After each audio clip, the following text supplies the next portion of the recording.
7. Okay. Okay, hi everyone.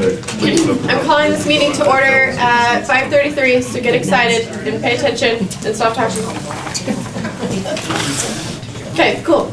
Hi everyone. How's it going? Happy holidays. Yay. Welcome back. Welcome me back. I'm excited. Okay, so to get started, we have the wonderful Carter to explain what's on the agenda today. Today, we're going to have committee reports. The Outreach and Policy Committee will provide reports. Policy Committee is forwarding 2 policies, the Officer Code of Conduct and the policy related to Social Security members. The Police Commission and the Policy Committee both asked that red line notes be forwarded to the committee or commission when they are available, and they haven't been forwarded because there are no comments to be forwarded. So you are getting everything that the department has commented on those policies. There is less than there has been in previous policies, because previous policies had a K-9 team that had reviewed the policy before the commission saw it, but there was no Social Security team that reviewed the policy before you saw it. We have Sergeant Kathy Flynn and Detective Mel Thompson here to talk about domestic violence as a precursor and foundation for the Commission's discussion on what to do with community members. There was a discussion at the annual retreat about how domestic violence policies fit with what the rest of the community, how the community uses them in social service agencies. So this is the groundwork laying meeting where you're going to learn about what the department does and then be prepared to come up with that plan for the next meeting. And lastly, there is an update on the committee to develop a path to end the downtown public safety zone that the chief will provide, and I believe Caitlin will lead the discussion on any action that needs to happen after that. That is it. Okay. And sorry, Linda Hamilton has called and will not be here. okay, great. So now we're on to minutes approval. Everyone get a chance to look those over? Anyone want to do anything with those minutes? I did. I just saw one thing. It's on page 3 of the minutes. Like the 4th paragraph on the bottom has Mr. Clark with an E on the end. Okay. Since he's not here to represent himself. On page, I'm sorry, 3. Page 3, got the 4th paragraph on the bottom. Jim's a banker, so he knows about dotting the I's. Yeah. On Great page catch. 4, about the middle of item 8, it says Ms. Miller suggested the neighborhood association should be informed. I think that should be neighborhood associations should be informed, but that's material.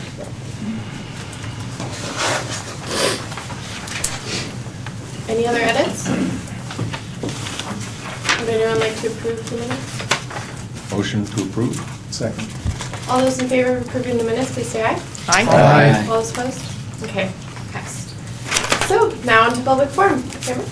We have one speaker signed up for public forum. If you're a member of the public and you would like to speak, please look over here. We ask you to fill out and hand to me.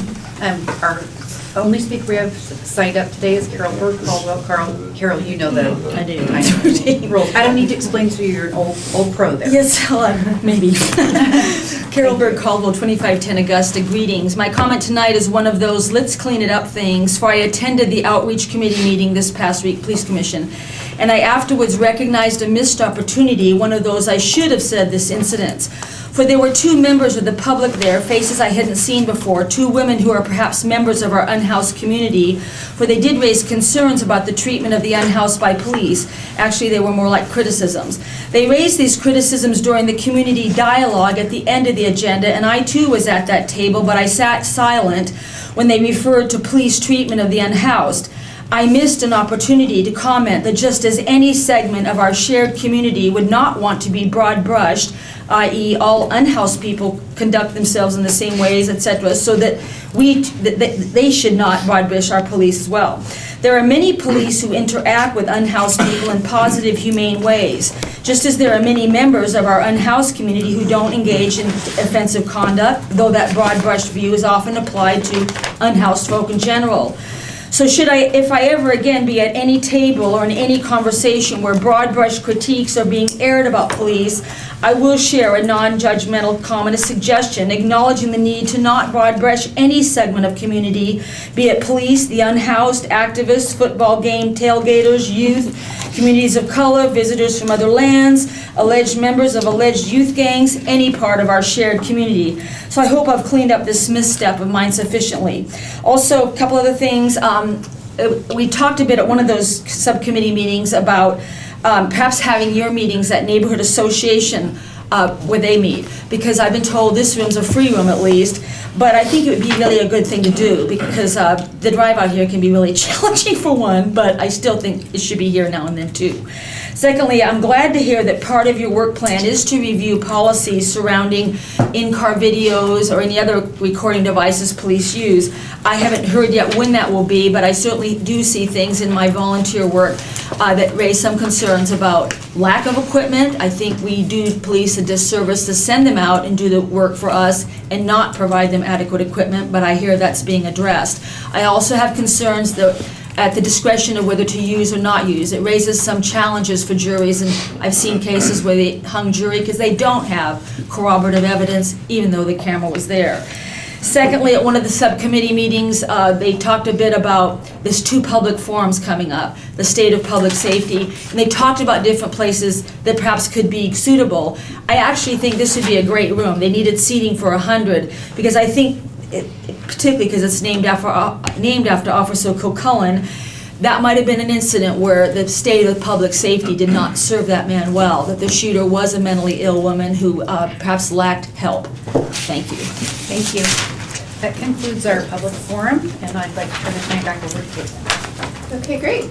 So now we have comments from the chair and commissioners. I would just like to say sorry I was gone last meeting. Work got really awesome that day.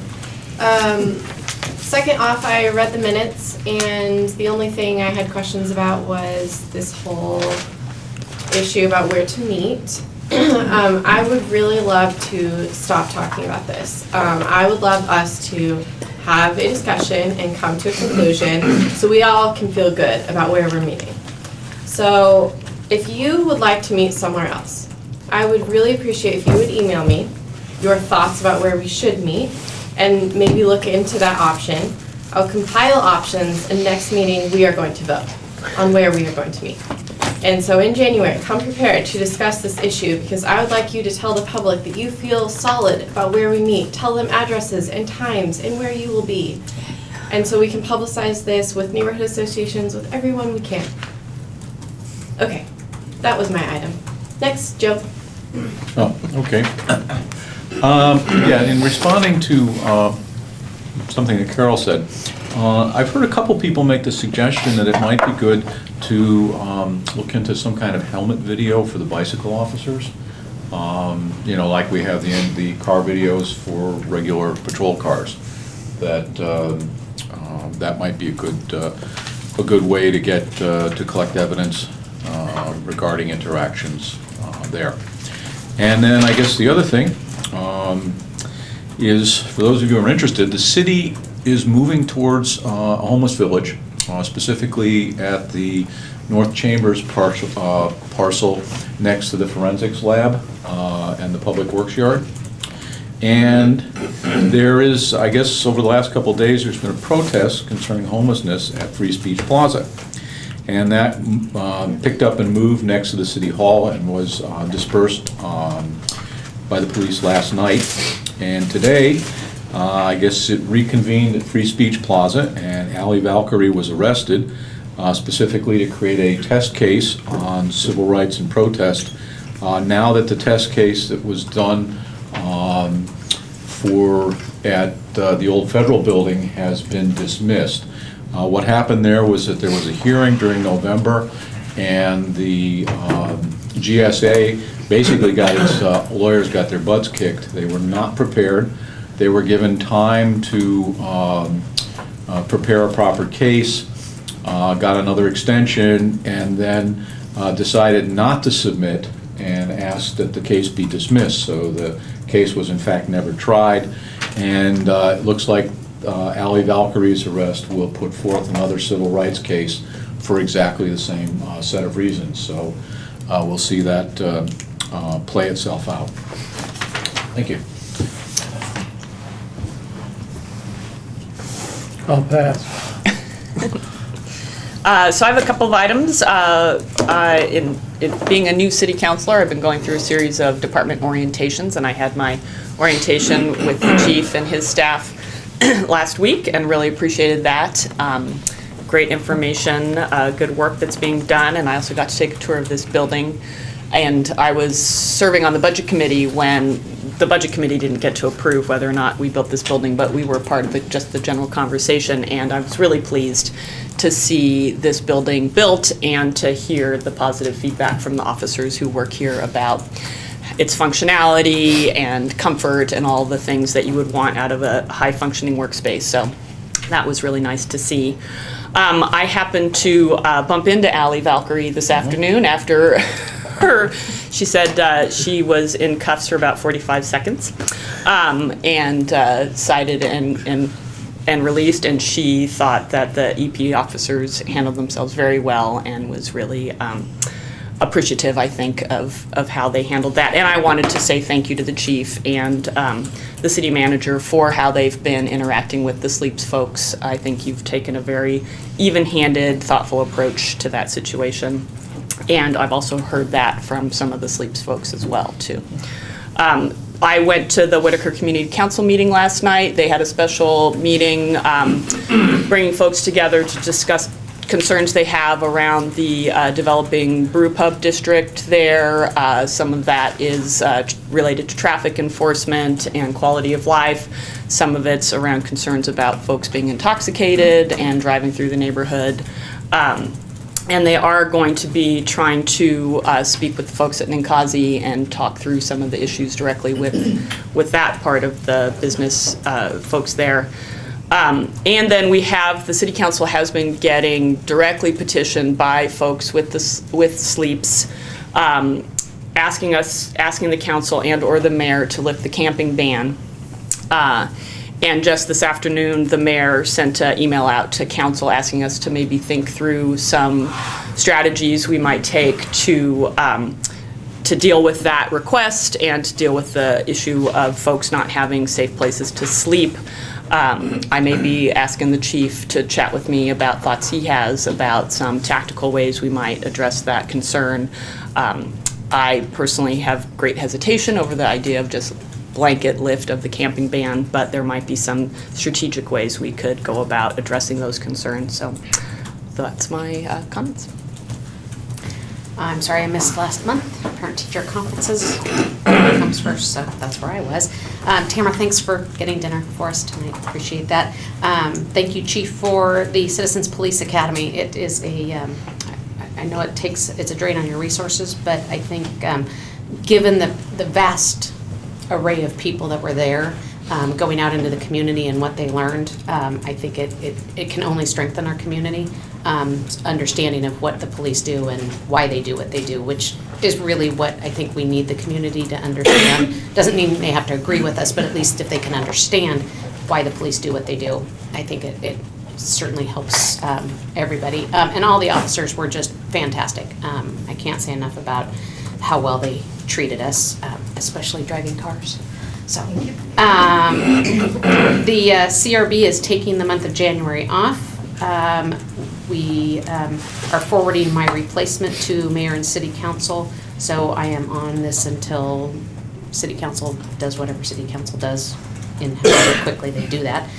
So I don't know what that means. And one of the things that we talked about was trying to figure out how if there's a way that we can make sure that the administration at EPD kind of shares the information of what is learned in the different cases that we take and review. Because what we think what we're concerned happens is maybe this officer is disciplined, but the lesson that's learned is only known by his team, and making sure that kind of everybody doesn't know that this is the officer that did it, but this is what happened, not just in the high-profile ones with the dogs or, the car chases, but, in other sorts of things where there might be a lesson that needs, just making sure that days and nights and east side, west side, everybody kind of knows about it. And that's about it. Oh, and the person that will probably be replacing me is George Rohde. I think he's sat in for me once or twice. He's looking forward to it. Bernadette, thanks for your service. You will be missed at this table, I know for sure. It occurs to me that although I have two things to share at the table, one that is going to rise right to the top is what Carol just mentioned, which is mental health. Even agencies like Centro Latinoamericano has identified the need for mental health issues to the point which we started a mental health clinic to help address some mental health issues with the smaller populations. And of course, this is reflective, unfortunately, in what's going on in our community. And of course, that happened to be one of the tragedies for our community. The policies that the Police Commission has seen in the past, I look forward to seeing them come back and for us to look and see how they worked. It occurs to me that although we've seen several of them, I hope that the Police Commission decides to take a second look and see some of them need to be adjusted. And that came about because some of the policies we're working on currently, they haven't been looked at for years. And so hopefully we will not wait that long to look at those.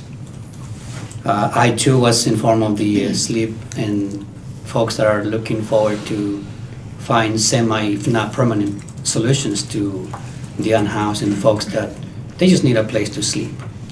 I believe that having a place to sleep is a human rights issue, and in some ways a human right.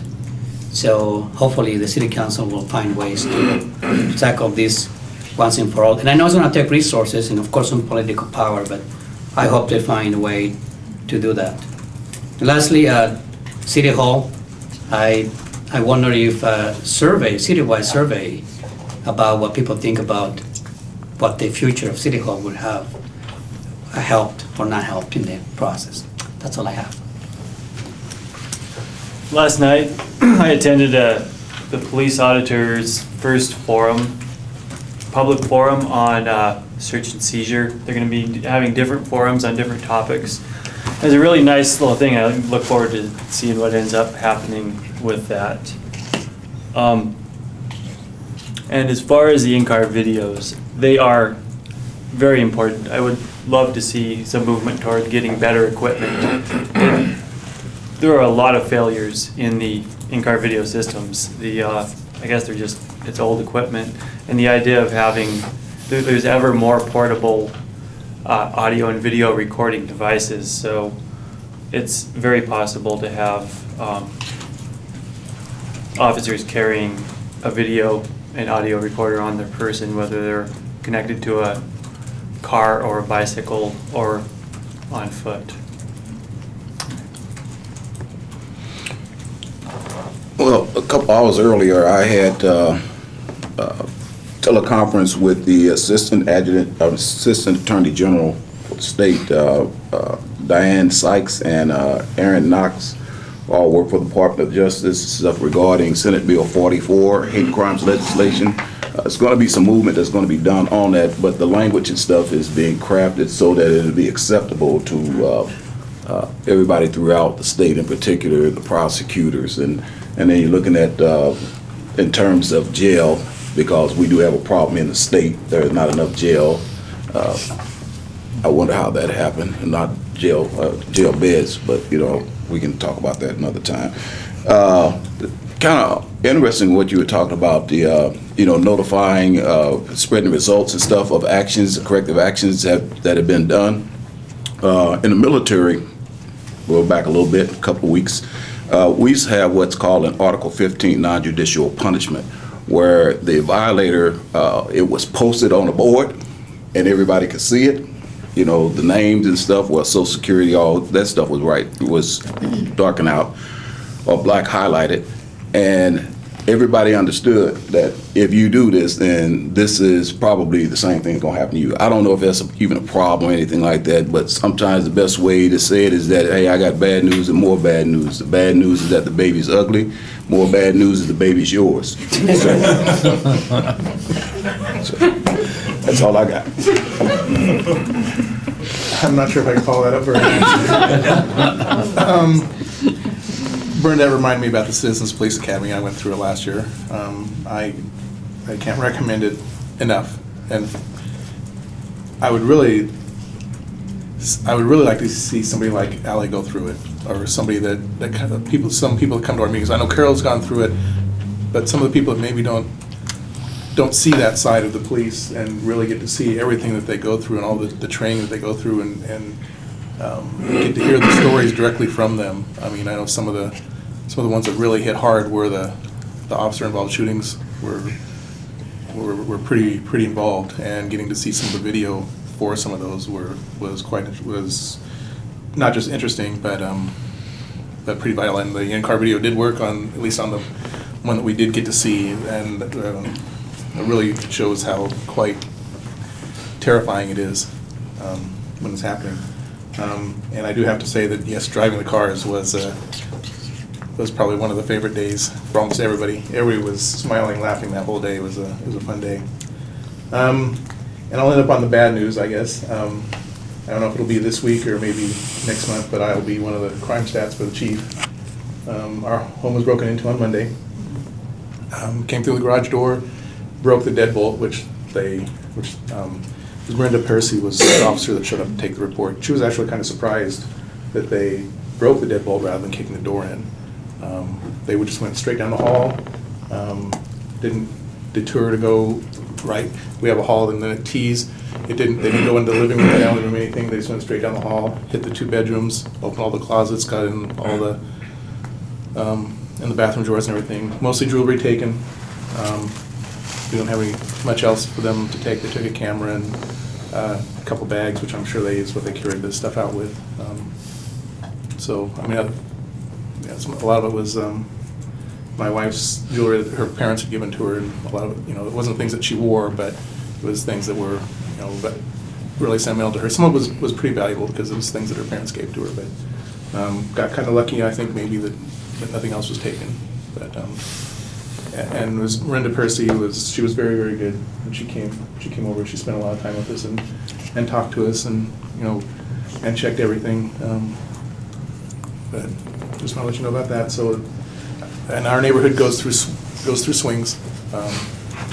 That sometimes it's been a while since we've had a problem, but it sounds like maybe it's heading back again. So that was it for me. So I just wanted to mention that we did get a little bit more public participation in the Outreach and Resource Committee this week, and I think that was largely due to Joe's suggestion that it be posted in the weekly as well. So I was pleased to see we had some more members of the public there that participate in our discussion. It was very interesting. It really lightened the discussion at that meeting. And then the other thing is, I'm disappointed to hear about the additional $6 million that the city will need to cut, and that's difficult, and obviously it'll probably impact the police department and public safety, so that's disappointing. It may not all be cuts. Well, true. It could be increase in revenue.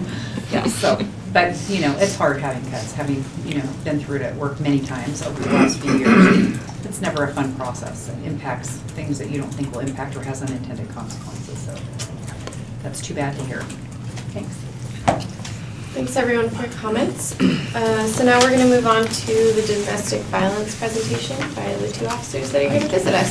So if you could come to the table, that would be great.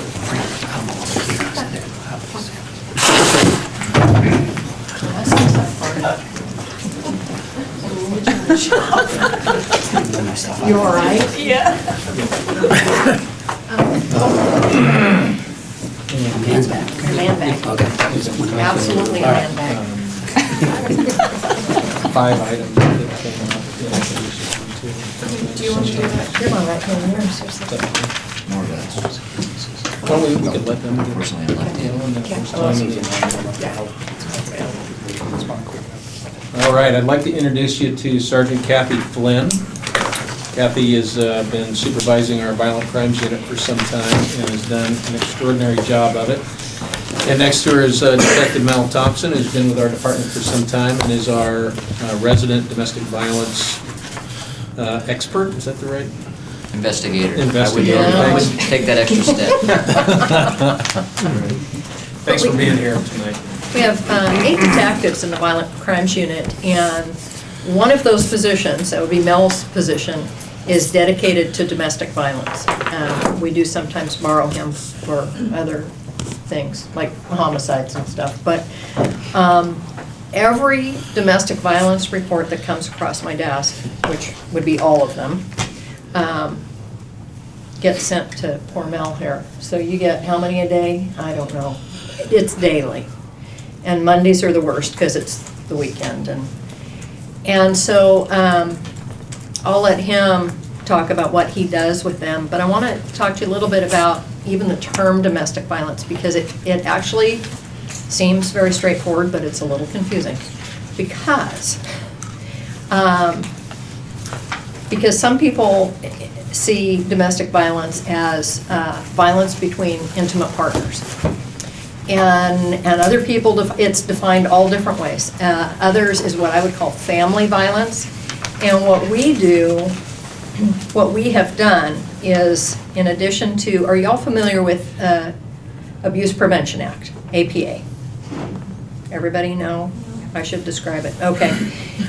What it is, it's basically a law that mandates that a police officer at the scene of a domestic disturbance, if certain crimes are committed, that they must make an arrest. They don't have any discretion in that. And the reason for that is to separate the parties, because a lot of times, and if you're thinking in intimate partners, and if you're thinking of a man and a woman, then a lot of times it's the female that's being abused, and she's afraid of him, or she's afraid of, if he stays there, she's afraid of what could happen. If she says she wants to press charges, and him being arrested is dependent on her saying that, then she's afraid of what's going to happen when he gets out. So what the law did is take that discretion away from the victim and say, if a person is assaulted or menaced,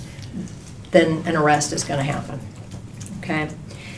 And it also defines people who fall under APA. And not to bore you, I'm going to try to do this fast, but the people are defined as spouses, former spouses, adult persons related by blood, marriage, or adoption, persons who are cohabitating or who have cohabitated, persons who have been in a sexually intimate relationship within 2 years immediately prior, or unmarried parents of a child. So that captured what falls under APA. But some of those only apply to adult persons and don't apply to juveniles. So what we did is we created a modifying code of DV, and we apply that to any type of crime where it's an outpouring of domestic violence, where it's between people. We basically took the APA definition but expanded it to include juveniles. And so if, somebody and I just broke up and I'm really mad and I go over and key their car, well, it's criminal mischief, but it's DV, okay? If somebody kills the other one's pet to get back at them, it's animal abuse, DV. If somebody breaks into the other person's house that they're angry with and takes or destroys some of their favorite stuff, then it's burglary, DV. So we have that modifier on all kinds of crimes so that we can capture the full range. Now, the problem we had, and the question that was brought to this group 2 years ago, I think, was how we wanted to define domestic violence, and it was decided at that time to keep it at that definition. So it captures family violence. Having said that, I will tell you that the numbers, although they capture other family members, And so sometimes it's brothers, sometimes it's a parent and a child, that most of them, the majority of them, are partners, intimate partners. Okay? So, that's that. If you want to look at numbers, I went ahead and ran them for 4 years. The problem with, of course, 2012 is it's not over. So you have 11 months in 2012 to compare to 12 months in the other year. So not really a fair comparison, but we're not looking bad. You know, hopefully we're not going to set any new records. I don't know if you've had a chance to look at these or if you have questions about any certain types of crimes or what's captured in the numbers or anything you want to hear. Go ahead. Can you just refresh our memory on what the 1, 2, 3, 4 designations kind of capture? They're levels of crime. So 1 is the worst, 4 is the least. So like, and you might notice there's assault 4 and assault 4 felony. Assault 4 is where you have an injury or substantial pain versus if we get in a shoving match, then that's harassment, physical harassment. But if you get punched and you're in a lot of pain, that's going to be assault. The felony comes in when the person has been, help me with this, they've been arrested and convicted. Of the same victim. Of the same crime with the same victim. They have 3 assaulted. convictions of the same crime when it constitutes domestic violence. Okay. Or if children are present. Presence, yes. And is that Eugene ordinance or is that state That's law? state law. State law.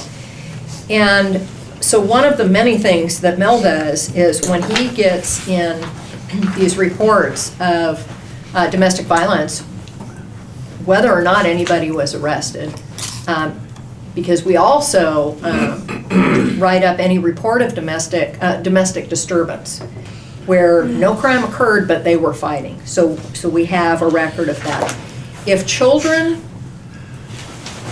are there, those get routed to DHS, Child Protective Services, but they also have Mel. And Mel is responsible for getting those children, or trying, because it's not mandatory by law, getting those children into Kids First, the Child Advocacy Center, and having them interviewed.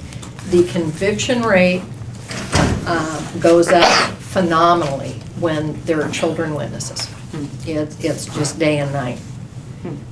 So why don't you talk a little bit about what you do when all those reports come into you? You just did. I did. You sure do a good job.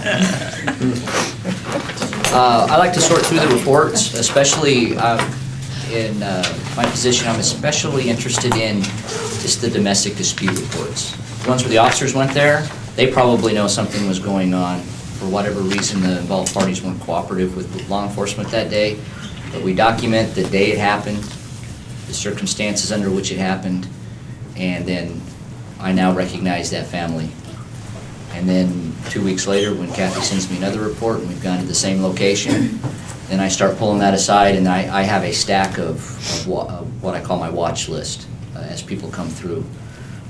Those are people I might call and refer them to other services, someone who might be able to work with them and put them in a state of mind where they might wish to talk about what's going on because it's wrong and they don't need to live in a situation like that. So that's one aspect. The other, the reports come through, an arrest has already been made. I see that there's some deficiencies, some other people that can be contacted. I make sure those contacts are made. I made sure the district attorney has all the information they need to make a good decision about how they charge the case. And then I have cases come through that are unsolved, and I pull those on and I use normal investigative means to try to solve the case, locate the suspect, and follow the case through the district attorney's office with that. I also receive intakes through DHS. People report child abuse. In the state of Oregon, a child who is witness to domestic violence is considered to be a victim of child abuse. So that is a required reporting. A child goes to school, makes some comment to a teacher that he saw mommy and daddy fighting. That gets reported to DHS. So that investigation may begin without the police ever being involved in the family, of never being to the house. So I have working relationships with the people over at DHS. They can call me up, and I'll initiate an investigation based on what they find out. And that may begin with an interview of the children at the Kids First Center. Very valuable resource. I also work closely with Women's Space. These numbers don't begin to capture the intimate partner violence that goes on. A lot of people who, for whatever reason, choose not to involve the police in their life, but they will still seek out help, counseling, the resources. Women's Space is a fantastic resource for that, and I've developed working relationships over there. In fact, I'm on the board of directors. And they'll call me up. They'll meet someone who they think they have worked with enough and gotten to the point where they're comfortable talking about the crimes and might be able to stay healthy and following this through a prosecution. Can I ask, is there a statute of limitations on that, on domestic abuse? For the most part, it follows the standard regular laws. So you've got 3 years on a felony, and now I sound dumb, a year on a misdemeanor. I am just thinking if that woman is hesitant and it takes her some time to get to the point where she can report it as a crime, you know, how much time kind of has. Well, that's where it gets interesting. The legal system allows us to use past bad acts, even though they weren't convicted or charged. I'm got a big, an involved investigation going on right now that we have back beyond the statute of limitations, but we're still investigating the crimes to show that his predisposition to behave this way, and it makes the cases that fall within a prosecutable range that much stronger, as do the domestic dispute reports I talked about earlier, where there were no charges. But later on down the road, I may be able to make charges, or just the fact that we've been called to the house supports those. And he's facing how many years? Right in the neighborhood of 40 years. Yeah. Right now. Same exposure. Yeah. And I will say that on more than one occasion, Mel has been the initial contact for a victim, mostly through Women's Space because of the relationship there. And one case that she finally came forward because of the relationship, and she was told she could trust him. And he had broken her back at one point. And She's had Oh, several gosh. surgeries, facial Yeah. fractures, broken back, fingers, Yeah, wrists. horrific injuries, none of them reported. So he's in prison now. Yes, 50 plus years. Yeah, so she can heal, we hope. But yeah, and I agree, the numbers don't begin to reflect the amount that's going on, but, so that's kind of a brief overview of what we do. Is there something we haven't addressed or that you're interested in? Ask you a question. Juan Carlos. Thank you, Madam Chair. A couple of comments real quick and I'll go to my questions. Sure. The first time I was introduced, unfortunately, to this issue was when there was a State of the City address that your team got an award. And good news because you had an award, and good news because then the rest of the public knew about these kind of initiatives. The bad news is that I also knew at that point that there really isn't a lot of resources to really address this issue. It's growing by the minute. Mhm. And there's Mhm. connections with the economy, and so I can go on and on and on. So I really appreciate that you're out there. And speaking from personal experience, I wish that I had something like that growing up. In terms of page number 2 of 3 of the report, I was wondering if you can share with me or with the group, there is a harassment threat, and there is menacing. In terms of the change over time, because you put together 2009 all the way to 2012 ongoing, I noticed that it's a 50% change over time from 2009 to 2012. A lot of cases now, the question to you is menacing included in those numbers, or you categorize them differently in the total number, and can you distinguish the two of them? Yeah, they would be different. Menacing is, are you asking the difference between the crimes? Yes, and why the change, or what? you Over think? time? Yes. I would have to go back and look. I'm gonna, well, we went from 2 to 5 harassment threat. So I think it's kind of, and I don't know why we had 14. I would say the 14 in 2011 is very possibly a very few cases, like maybe one person and repeated. But let me correct myself. Okay. The other one that I noticed, a big Mhm. change, if you don't mind, Mhm. that the harassment physical Mhm. from 59 to 91, Yeah, that's the 50% that I'm that talking is, about. okay, gotcha. So, Partly, I think, we were just talking about this before we came here, is that there's been some case law. It used to be that when you went out on a call as an officer and somebody had any indication of any injury, you made an arrest. And now the courts have, there have been rulings that basically say a bruise isn't an injury, getting hit isn't an injury unless you have a broken bone. A cut counts as an injury because it's an impairment of your skin, but bruising doesn't. And so really what is called assault and what is called harassment, which is a misdemeanor, one lower than assault 4 is a C, is an A misdemeanor. Harassment is a B misdemeanor. It's just one lower. And so a lot of things that we used to call assault are now going to be called physical harassment because of case law.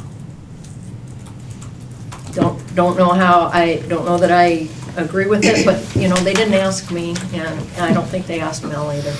that's gonna. And what happens then with harassment, it's not a mandatory arrest either. So that impacts That's- things. If I may, that's another thing that kind of skews the results. I talked about our domestic dispute reports. That's when officers go there, there's been an allegation of a serious crime that they can't support and develop probable cause to arrest. So they write that up as a domestic dispute report. It doesn't have a uniform crime name to it. Something else that happens, then you might go there and they're alleging an assault 4 or a physical assault has occurred, but they don't get there. But the officer feels that the crime of harassment did occur. He has probable cause to believe that. So now you actually have a crime, so the title of the report changes. But it's not a mandatory arrest. So it's up to the involved person whether or not they want to initiate a prosecution. And so they say, no, I don't want to prosecute. So now you've moved from just having an allegation of an unsubstantiated act. You've got probable cause to believe something occurred, but the person isn't arrested or participating in. So now it's a physical harassment. And that is, and you're absolutely right, and I have seen that happening more. And I would like to think it's because our officers are doing a more thorough investigation, and really developing that last piece of information that crime did occur. Yeah. I just can't get them to want to sign it for it. I'll wait for the second round for more questions. Thank you, Juan Carlos. Bernadette? I take it you have the code, the policy in front of you. I do. Looking at page 3, where it talks about assault 4 being elevated to the Class C felony, and it talks about where the kids are going to be interviewed. Is there discretion in this with regards to children that might be 12 years of age or older, but seem that it might just be a better place for them to be interviewed at the Child Advocacy Center? Is that allowed within the policy? Absolutely. Okay. And in fact, we don't break it down. I mean, we kind of do, but the part of the problem is the officers don't deal with this enough to have it memorized. So it's actually on the back of their lineup, so they don't have to memorize it. But I think more often than not, they forget, and Mel picks it up. But but when they do refer, they refer everybody. There aren't that many that come through where they've interviewed the kids. It's a judgment call. If you've got a child that seems mature enough to ask a few probative questions to get their opinion, if they may need that information at the scene to make a decision. an arrest decision. I discourage them from going into a full-blown interview. I like to see it in the older children, upper teens. It's much like talking to an adult. You can get a clean interview with them, but we still then would sometimes bring them in and get a recorded interview. Okay, I mean, the reason I'm asking is because it's the policy. I just want to make sure that this isn't tripping anybody up, that there could be a complaint that they're being directed to the wrong place, or that the officer took the wrong action based on this policy, that there's enough discretion in here that it doesn't really need to be rewritten to say you have the discretion to do something different. That is correct. It's not, I don't think it's an issue. I think the 12-year-old age is following along the national guidelines for forensic interview of children. Okay. And then the other issue, I just kind of had a quick question about, and it has on page 1 where it's talking about the call receipt. As I was looking on the commendations this month, 4 out of 6 of them had mental health issues.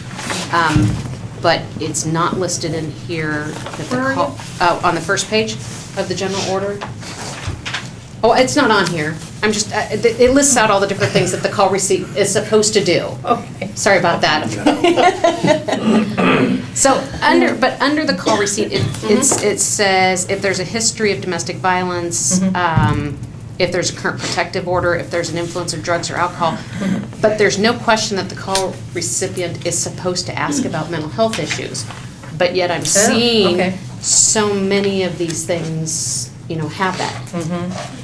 Do you think it would be helpful to put that in here as something that, should be trained and should be in policy, that perhaps mental health issues should be asked by the call taker? Or, I don't want to put too much into, because it's like, I know when you get a lot of things in policy, it's like you kind of forget what's in there. But I'm just curious as to whether you think that should be something in there, or should it be something that's just put into training, or is it kind of a non-issue that I'm just overthinking it? I think it's a non-issue, but it would be,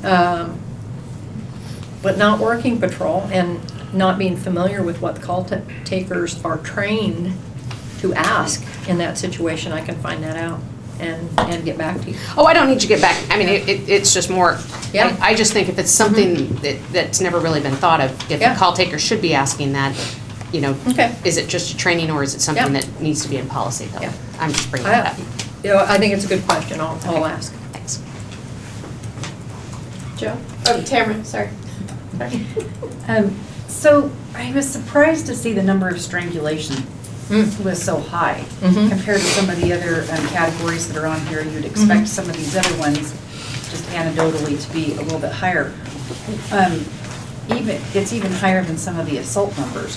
Why are the strangulation numbers so high? Got an answer for that? I would chalk it up to training. We've had 2 training cycles where we have a standardized training syllabus that the DA is offering to police departments. Sarah Sabri and investigator from the district attorney's office has been really good at getting that out and meeting with the different law enforcement agencies in Lane County. And it's been a focus for us. It's something that's been going on for a long time. We struggled to have that as a crime. And it's one of those things, as people become more experienced and exposed to it more, I think we see it charged more. I think it's always occurred. It's a relatively new crime. It didn't used to be all by itself. And so a lot of times they'll charge something else and strangulation, which I think is a good thing. But we also, I think in the very beginning, I know I used to see reports come through, and it's been quite a while, but where it's like somebody would claim they were strangled and the officer would note that there were no marks. Well, there aren't always marks. And so we had more and more training saying, that's not going to tell you whether or not. You get a description of how it felt and whether or not that person could breathe. And we have some of them where they pass out.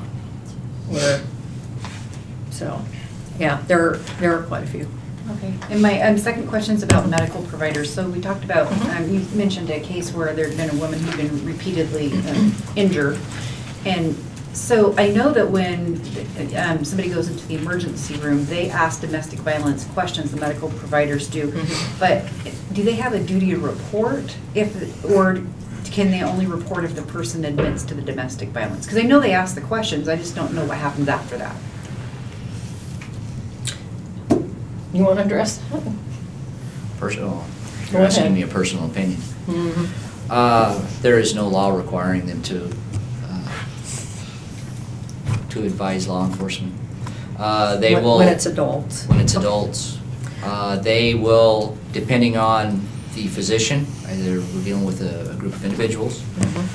Some are more aggressive than others for offering options, or are more helpful for us down the road in making chart notes about their personal opinion of injuries and stuff. But no. they're The not. one you had recently, was that a physician or was that Senior Disabled Services? All of the above. Okay. So, just a follow-up question to that. So, do they, I know that you're not from the medical profession, but do they ask those questions then in order to keep their own statistics? And are those statistics then available if they're requested? I mean, I know that they're asking them because they're required to ask them by some kind of medical ordinance or regulation. But I just didn't realize that the information didn't go anywhere really. Do you know, Well, have you ever I- asked for statistics? I don't know. Okay. Yeah. I know that we do get called by the hospitals and stuff, but on adults, for domestic abuse, not that much. On children, a lot, but not adults. Okay, thank you. Joe? Yeah, a couple questions. First of all, what does EGP stand for on the top of your chart? Where is it? Oh, it's Eugene Police. It's just the computer code. And it says without, but it's really with APA or domestic violence modifier. Okay, that was the other question. 'Cause, Yeah, it's backwards. Okay, because, yeah, looking at a lot of these crimes, I mean, you would expect if it had been citywide, but, so this is just with the This is modifier? just, yeah. Okay. And what percentage of all the crimes does this represent? Oh, boy. That I don't know. I mean, 1 in 10, 1 in 3, half, any gut feel? Boy, I don't think even 1 in 10. So less than that? Well, I'm gonna rethink that one, because I'm thinking of the cases that come across my desk. Well, see, but I get those. Because you're talking about all the cases that come in, you're talking about, criminal mischief, you're talking about trespassing, you're talking about, so, I would say, if I had to say something, my guess would be 10%, but that's just my gut guess, and it could be way off. Yeah, I good. don't know is my real answer. For example, looking at the totals at the end, 648, 634, so you're looking 12, 13 per week typically in this category. And, But but let me look at this. I mean, well, we can do a little math here, because for 2011, there were 687, and we know there were over 22,000 case numbers drawn. okay. 22,000? Ish. Ish. So that would be about 3%, Okay. somewhere in that range, 3.5%. Yeah. Okay. So, yeah, I would have thought that it was much higher than that, but, okay. Yeah. Well, we take case numbers every, Yeah. Okay.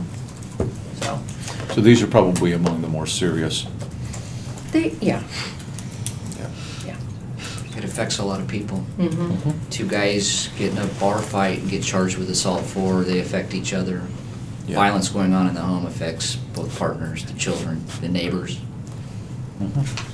And you see it so much with the children that end up being victims, later on, and the families they're coming from, and the domestic violence and drug abuse. It has an impact. Yeah. Yeah, listening, I mean, I got involved with a lot of the people, the homeless folks, through the Occupy thing. And listening to some of the stories from the street kids, I mean, it is Yeah. just, ugh. Just, you know. That's it. Yeah. Claire? Well, Tamara asked my question about the medical facilities and whether or not they have a relationship to report. Yeah, we weren't very helpful on that. Can we move on to another question? It's not your fault that they're not required. So I guess then, teeing off of what Joe was suggesting, I wonder how these numbers would compare to other violent crime numbers for Eugene. That might be a more Oh, yeah. useful Okay. number to look at, because like you're saying, Mhm. you know, the crossing against traffic tickets probably not going to rise up there. And then to what Bernadette was suggesting about whether or not the call taker should be asking about Mental health. mental health. I mean, if it seemed like it might be a benefit to include that, it seems to me it could easily be included in the whether the offender is under the influence of drugs or alcohol or appears to be suffering from a mental health crisis. I mean, it'd be pretty Yeah. easy to add that in there if it seemed to be Yeah, beneficial and- in terms of approaching the situation. And I know they ask that a lot. I don't know if they specifically ask it for this, but they Yeah, for other do a things. pretty Yeah. thorough job, so. Those are my questions. Jim? First, I want to comment that a ride-along that I was able to go on ended with a domestic violence call. It started off, the initial call coming in, starting off slow, and then he was accelerating more and more, and then it turned into full-out sirens and flying through down 7th and down a few streets and getting to the apartment complex. They weren't really sure exactly which apartment to go to. So there were probably 5 cars there, and they just scattered all different directions trying to find exactly where it was. So it took me a little while to figure out, because they were all running. I'm going, okay, I'm not going to catch these guys. And so I was able to find the apartment where it was happening in. The door was kicked in. There were probably 2 or 3 prints or shoe prints on the door, so it took a couple shots to get in, which is why it started off slower. And then as I could hear the call coming in, they're saying door kicked in, you know. Yeah. Once that hit, sirens came on, Oh, yeah. and they took off. So that was kind of fun, you know. Officers handled it very well.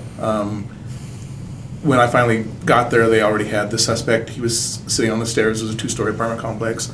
The officer I was with was actually inside with the female, and there were kids involved also, which I know accelerated a lot of that anxiety and getting there fast. I got to hear the interview kind of through the door. Whoever the supervising officer was there was standing there with me. He didn't really want me to go in. The officer I was with said I'd go with him anywhere, but at that time, because they didn't want to, the kids were still out there, they didn't want a lot of people in the room, which I thought was, you know, great, you know, that's very good. But then I did get to go in later when he conducted the interview just with her. And she, you know, he asked her if that was fine, and she had no problem with it. Apparently it sounded like she was in the medical field, so she was kind of aware of what was going on, you know, and so she had no problems with me being there. But it actually turned into, at the end of the night, they ended up calling everybody back again while we were still there, as a neighbor got involved. And the neighbor ended up getting arrested. And that turned into a struggle with the 2 officers that were still left there. It turned into a struggle. They called for help, not knowing, because there were other neighbors involved and around, Right. not knowing how bad that was going to turn into. Fortunately, it was just her that they ended up with, although there was another neighbor that her brother held her back from joining in, because the brother was trying to calm everything down and it wasn't working. But so it ended up with the arrest of a neighbor, so I got to see firsthand what can happen and how quickly things can really almost accelerate out of control. And the officer gave the neighbor many warnings to stay away, and she just would not, and was female, she just would not, she was right in his face and just would not move back. And of course, you know, going through Citizens Police Academy, you know how threatening that is and how quick, it takes no space for an How officer to unsafe it get, is. to get hurt, how unsafe that is. But now, I'm sorry, I spoke That's for a while okay. there, but I want to go on to my questions. Just that I got to witness firsthand what happens and how the officers handle it, so. Domestic violence calls are among the most dangerous that officers respond to because, one, there's a lot of emotion already going on. And then two, sometimes the person who's screaming for you to arrest their spouse is now seeing the paycheck walk out the door in handcuffs. And all of a sudden, you're the enemy. Or you're breaking up their family. No matter how abusive it is, it's still their family. And they're already amped up and, they go all different directions. So that's why the officers get a lot of training on how to respond, how to keep things, how to handle scenes and control scenes. So that's why we get so bossy about having people sit down and not move. Don't let them move around. And they do a good job on that. Yeah. My questions were about the numbers. It looks like, Mhm. yes, it's only 11 months worth, and it shows Mhm. 537. But even if you stretch that out for a full 12, it still looks like the numbers are lower. Is that actually accurate, or is December going to end up to be a higher month for domestic violence, so those numbers will actually come closer to the norm? Yeah, that's hard to tell because I haven't compared month to month, but just, you've got holidays and families get together and drink and fight. So any month that has a holiday in it, and especially, Thanksgiving and Christmas, those are two kind of high activity DV days, but not necessarily the whole month. So you don't really have a feel for a particular I time don't think period that- during a year that's a little worse than others? No, I don't know if you do. It seems like they're coming all the time. Much like a full moon, I try to read things into what I see, the waves that roll in through my email inbox. Which is how I send them report. It's actually, I can't attribute a pattern. Nothing in particular, okay. What you'll see in my report tonight is that persons' crimes are lower this year than last year, but we're so poorly staffed in the department that we'd have to double the number of detectives before the detectives would notice whether they're higher or lower. There's so much work to do that there's always too much for them to do. When you're swimming in the ocean, all you see is the next wave. Yeah, that's true.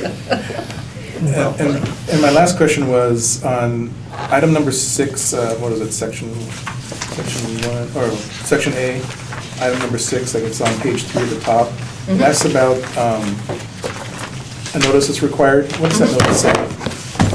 Oh, do you have one with you? Look at you. All the officers have them. They're required to give them out. And it has the state-required language on it. Oh, good, okay. And look. I didn't know how long it was. It's a big one, okay. Telephone numbers, their rights. Resources. How to obtain restraining orders. Okay. And In English and I Spanish. pass that around. You can have a Right? look at that. Yeah. Pass that around. Thank you. So, yeah, we hand those out. Are there resources on that? Sorry. Yes. Okay. Yes. Jesse? To be clear, all of these crimes are not APA crimes, right? That's correct. This DV modifier is just an interdepartmental thing? Yes. How is it used? It's oftentimes, or actually more often than not, it overlaps with APA. So it's going to capture any crime that falls under APA. And then beyond that, it's going to capture any kind of case that APA is limited to assaults of any degree and menacing. DV is going to capture that physical harassment that didn't rise to an assault, but was between people who fit under those definitions. So, and it's also going to capture any crime. So that's what I'm talking about if You mentioned keying a car. yeah, or animal abuse, or any of those things, all things that we've seen. And so, so there's a big overlap, but frankly, what we were hoping is that we would catch things early, perhaps, and be able to do some intervention, hasn't got, I mean, the example of the woman who had been hurt and hospitalized so many times and we'd never had a report. So, I mean, there are people, like Mel mentioned, where he starts a stack of, okay, you got my attention, and his memory is scary good. He's really frightening. But in a good way. Most of the time. Please, I'm blushing. You're just reflecting off your tie. I don't know, did that answer the question?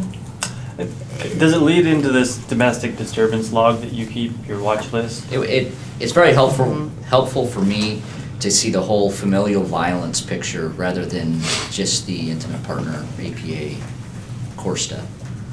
And for the big reason is a lot of what we go out to investigate ends up not being a mandatory arrest. And how do most of, on the domestic disturbance list, it sounds like if two people are fighting, yelling at each other, that could end up on there. But how do most of the entries end up there? Under domestic dispute? Under your domestic disturbance log, or the watch list? Well, of course, an officer would have gone to the house. A crime has been alleged that, if it were true, would have required a mandatory arrest. I'll read that through, see who they talk to, and I'll remember that. I may check the address that's in the police report to see what our CAD logs say about how many times we've been there. Those types of things. And also then, anytime the assault comes in, I will check local records, see that they've been mentioned in a domestic dispute report earlier. I go back, I connect those dots, and now I have 2 cases I may be able to present to the DA with the 1 arrest. Yeah. Okay. Thanks. James? I'll be really brief. I know what domestic violence is like. As a former police officer, I attended a number of those. One in particular stands out because it ended with 7 gunshots and the female was dead. So I know how violent they are, and I know the impact it does have on officers when they go to the scene, because families will turn on the officer as well. One officer, a good friend of mine, was hit back with a frying pan when he was taking the husband down. This is back to Commissioner Conover and Commissioner Surratt's comments about the mental illness and stuff, the experience and stuff with Lila. In particular, the executive director had an interaction, wasn't on her meds or something like that. Police got involved. She was scared. It might be a good thing. I think that the officer would really like to have as much information as they're going to the scene. So I think that would probably be good to insert that in there. I would recommend that. All right.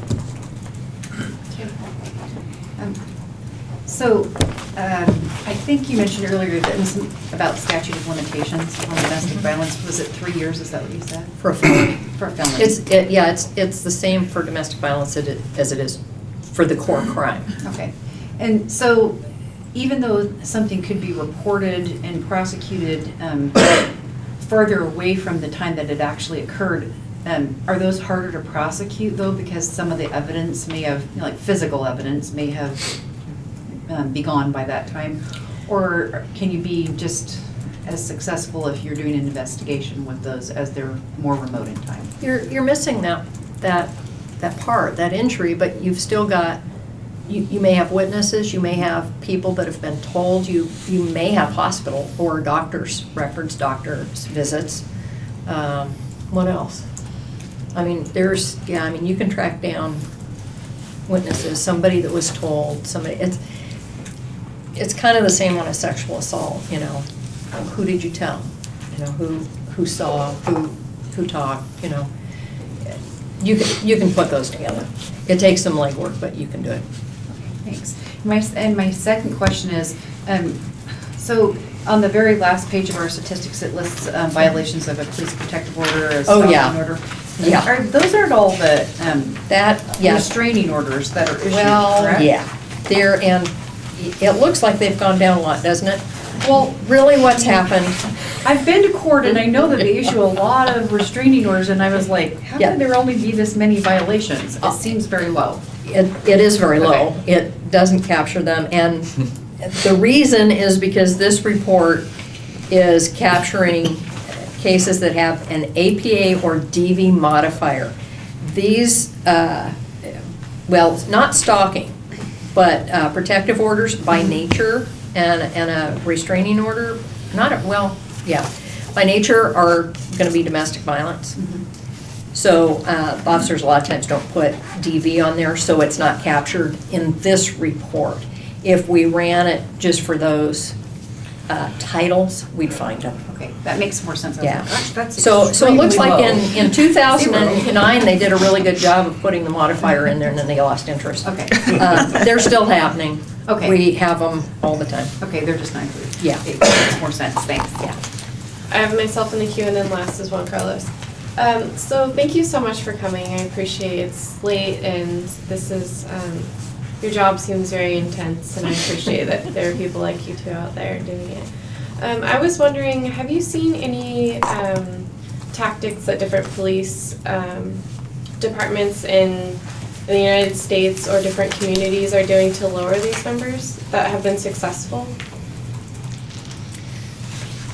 I've looked at a lot of different cities and studies, including one out of Canada, and basically we're doing, or trying to do, it's one of those personnel questions, if we had more people, what would we do? Well, there's a lot we could do, but, we have what we have. But realistically, we're doing, we're offering resources, we have places for people to go, we have things. And there was one program that I looked at that I got kind of excited just from the hype about how it's working, and it's all the stuff we're doing. Okay. So that was kind of a bummer, because I thought, hey, here's something. If somebody sees something or knows something I don't, send it to me. I'd love to see it, but I haven't found anything. Okay. Well, Yeah. thank you. And the problem is, it's so beyond a police intervention. I mean, by the time we get involved, it's such a societal thing Mhm. that it really has to be everybody working together, which is what we're trying to do. Are you seeing any gaps in where there could be better joint efforts? Not from where I'm sitting. I don't know if you do. If there were more joints to effort. We're in the same boat as everybody else. There are a lot of resources available, and everyone's fighting for the few dollars out there. You could always do more, yeah, I guess is the point I'm trying to make. There's a multidisciplinary team that Yes. works on domestic violence. Yes. Maybe you could just say a couple things about that. Yeah, we use the same approach similar to what they use for child abuse, so that we have regular meetings about our cases, multi-jurisdictional as well, so other law enforcement agencies come to the table. Representatives of the district attorney's office, representatives from child welfare, parole and probation. I got it all. I think so. And so we get together and meet the cases, and talk about the cases, and make sure that everyone's catching everything. Thanks. And the entire country has seen assaults and presumably domestic violence go up slowly since 2008, which is a trend exactly unlike other crimes. So positive. Well, and then the question is it happening more, or is it being reported more? Is it because, I mean, there was a time when if there was, you hid it in your home. I mean, it was, you didn't let anybody know. And I think it's becoming more and more visible, and more and more people are reporting it. But it's like sexual assault. Is it happening more? Is it being reported more? But it's happening the same amount? It's so hard to quantify those things. Thank you. Juan Carlos? Thank you, Madam Chair. Always looking at numbers. I see these numbers and I know the numbers are trying to look at the problem.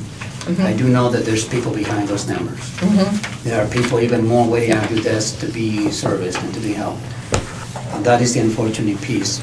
Tam already asked one of my questions about, that big change on the police protect order. Looks like we're doing a really good job on that, doesn't it? Well, those are one of the areas that I don't want to see actually go down No. because of the obvious reasons. Yeah. Whereas general crime, I do want to see it down. It's not reported for several reasons, sometimes resources. You talked about the partners out there, you identify a few, one of which I think is a very strong partner, which is Women's Space. And I know with some of the talks I had personally with that agency, that also encourages the victims to then also speak up. Yes. And then that, of course, turns into hopefully, your connection. But are there any other deterrents and partners that you can identify that we might be able to say, well, we need to connect it with so-and-so? Because I know there's so much money that is in your budget. Not that I can think of.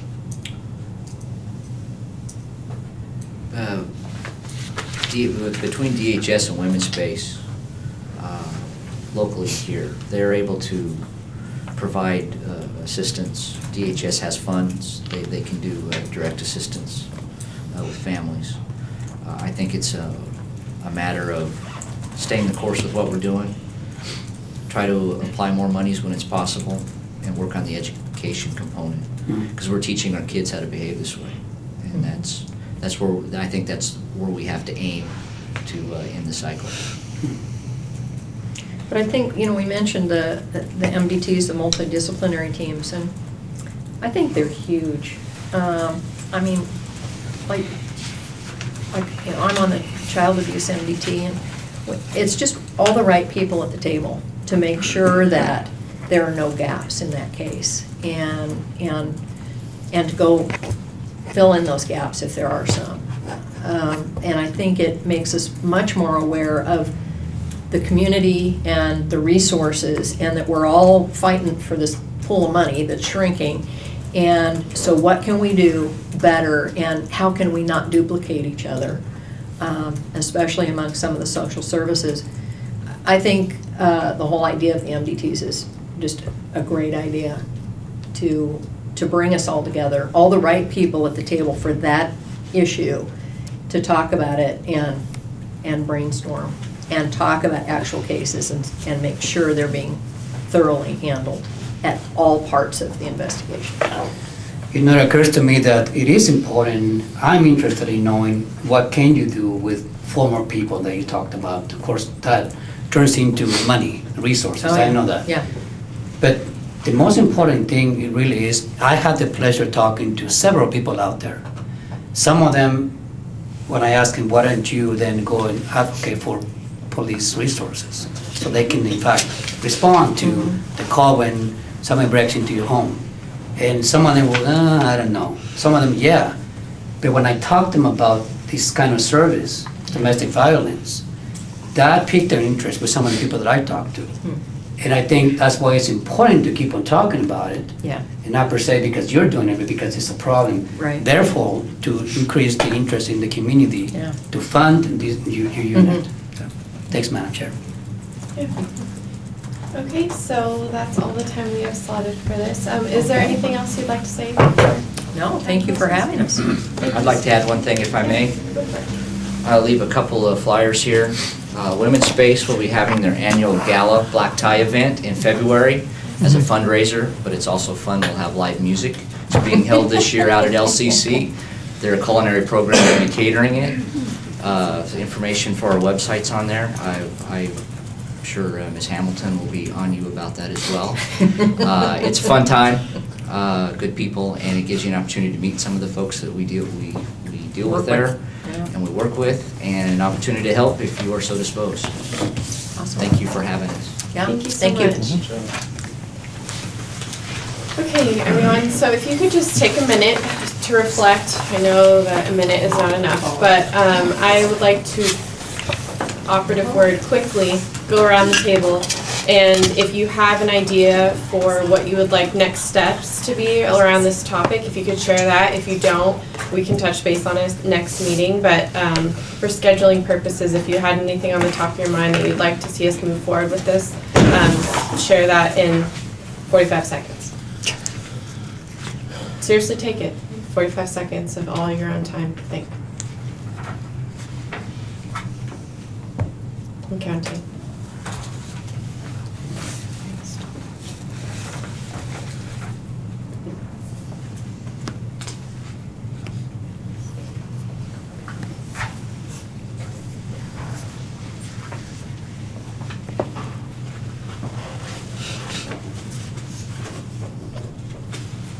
And just a reminder, this is how we can better have a community dialogue around this issue, not how can we save Eugene from domestic violence.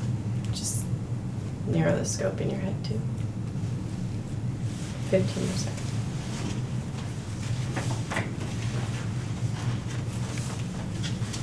Okay, would anyone like to go first? Actually, I should frame that question differently. Does anyone have an idea they would like to share? Tamara.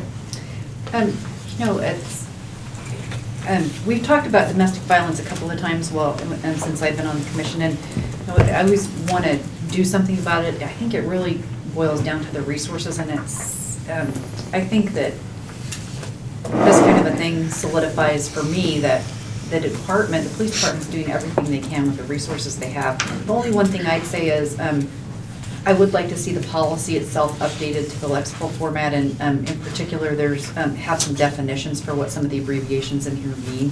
That's a fairly minor point, but there's some abbreviations in there that aren't called out anywhere about what they mean, and I think there were some good suggestions about the policy, but I'd still like to see the policy screening committee at some point look at this policy and update it. It's only 10 years old. Yeah. Anyone else? Juan Carlos? It occurs to me that this group has done several forums and community input for policies. And I believe that this would be an opportunity for us in the future. We've heard from the law enforcement side of it, but I think it'll be important for us to hear about those who are actually out there engaging families. Centro Latino, for example, on a daily basis, we may encounter. You may, in fact, start by engaging the family on food stamps or other services, and pretty soon you discover that there's also domestic violence issues. Now, those groups may have different needs and different approaches, but entities like that, Women's Space, I can go on SAS, I can go on and on. I think it would be a good idea for us to host a kind of forum to see, not because of the problem, I know the problem is out there, but to find ways to support those kind of venues. This thing about the gala for Women's Space, that will be as easy for us to share the information.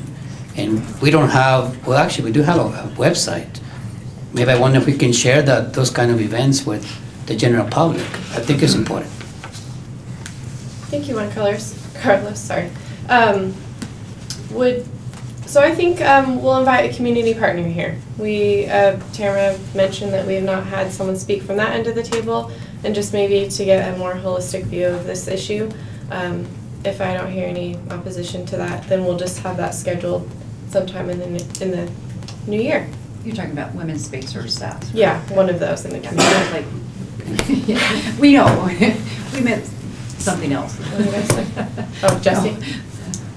Nobody's for domestic violence, but there's definitely two sides to the whole story. And Women's Space and the police department are presenting a very, we hear a lot of worst case scenarios. I recently had a restraining order taken out against a client that just had heinous allegations that we proved were false. A stalking order, the same thing. The current practice with the jail and with the district attorneys is if you are charged with domestic violence, you're going to be held. We don't have very many jail beds, but the people who are being held are those charged with domestic violence for the most part. And there are times when allegations just are not true, but the current way that it's set up, it absolutely encourages a guilty plea. You are if you're a person who's got a job, a regular job, you're going to be held until you get out of jail, and you know you get out of jail the day that you decide to plead guilty, and then you can go back into your own family and go on the way things were. It happens. There's not a community partner who would be able to tell this side of it. I would think defense attorneys might be the most likely to be able to tell some of the other sides of, I don't want to say other sides of the story, because nobody's going to say domestic violence is okay. That's not what I'm trying to get at. There's more in these numbers than meets the eye. Thank you, Jesse. So we have Tamara, James, and Claire. Thanks for allowing me the opportunity to speak again on that. I hear what you're saying, Jesse, but as someone who's had a restraining order against someone, I understand there's fraudulent claims for domestic violence and restraining orders, just like there is in any reported crime, and there might be an ulterior motive. But I would stop short of, saying that that the allegations aren't true. For many people who've taken out a restraining order against someone, it's very scary in real circumstances. Unless you've been a victim of domestic violence, it's a little bit difficult to understand what those people go through. Thank you. James? Real quick, I agree with Commissioner Miller regarding the review of the source document stuff, to see if the language needs to be changed. But I'm kind of baffled with expanding police commission into an area that we're not part of, embracing a conversation on domestic violence. I thought that we were more or less looking at the policies and the things that associate with police interaction with the public. If that's the case, then the review of the policy is appropriate. But to start a whole conversation about domestic violence, I think that might be, unless someone can convince me otherwise, I don't think that that's something that we need to engage upon. Thanks, James. I put myself in the queue to respond. Claire? I appreciate what Jesse's point that there are false allegations that are made and that can really mess up someone's life in terms of getting involved in the criminal justice system in an unjust situation.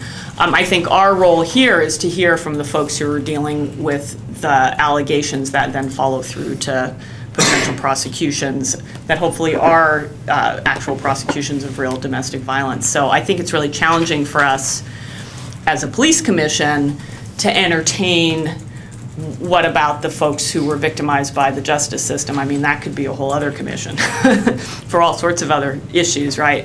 But I appreciate you bringing it up. I could tell that you were a little uncomfortable about his file system of allegations that maybe weren't backed up with probable cause and ability to arrest, and the idea of creating a binder of someone who hasn't actually been charged with the crime. But then to speak to Tamara's suggestion, I agree with James about the idea of getting the policy reviewed again. I think that is a good suggestion, and updated and cleaned up some. And I'd be open to hearing from a presentation from Women's Space or SAS, but I'd specifically want to hear about how they work and coordinate with law enforcement, since that's the purview that we're here to look at. So, that would, I kind of share a little bit of James's concern that we might be getting out beyond our purview. So just wanting to keep a little bit focused. If we do that, I think it would be valuable to hear from a social service agency what their relationship and interaction with law enforcement is, and maybe we could make some suggestions on how to make that stronger. So that's what I was thinking. Thank you, Claire. Bob? I grew up in a home with domestic violence. Myself and my brother and sister were greeted by police a number of nights in our home, and my father was hauled off to jail. And it wasn't a pleasant experience. So what I'm going to say is that when you err, make sure you err on the side of protecting children and their wives and the people who are victims in this. And my mother was pretty good at giving what she got, but there was never anything she initiated. And my father had an alcoholic problem, so it was always some involvement there. And so having experienced what actually takes place, and for many years, probably one of the reasons why I became who went into law enforcement, having seen so much of it out there in the community, the people who are the victims in this, believe me, are not the people that are arrested. A few people that might have something thrown their way that isn't true are far and few between, and the rest of them have committed crimes that they should be held until, and that speaks well to our community because we have very low domestic homicide rates. If you look at the charts, you'll see we only had like a few years back one and not since. So what we've done is stop the person from committing continued violence, which is what they need. So many times people who are arrested, taken to jail, they sit there, they think about it, and they think, well, why the hell did I do that? You know, I shouldn't have done it. If I just had my head on straight, wouldn't have got to that point. And that's the purpose of intervening, an interdiction to stop the violence and to give them time to think on what they did. Now, there's always going to be people that don't, and they'll go ahead and do it and come back again. But for the most part, the idea is to, you know, stop it and prevent harm, more harm, especially to the children. So that's my perspective. Thank you, ma'am. Thanks, Bob. So, yes, I would like to respond to James' inquiry. The sole purpose of is what Claire brought up. I'd like to hear how, on their side, if they're seeing a gap that they feel the police need to be filling, or if something, when it gets to their side of the system, if they're seeing that something we could improve in policy. Because sometimes I think we only ask the police how their policy is affecting the community instead of the community and how their police policies are affecting them, if that makes sense. And so that's why I wanted to bring them in. I'm completely open to having that a vote. If ever I bring something up on the agenda and we're not sure about the purview, feel free to call a vote before I put it on the agenda. I'm not close-minded to any of it. So does that sound appropriate? Well, it does. My only concern about it is that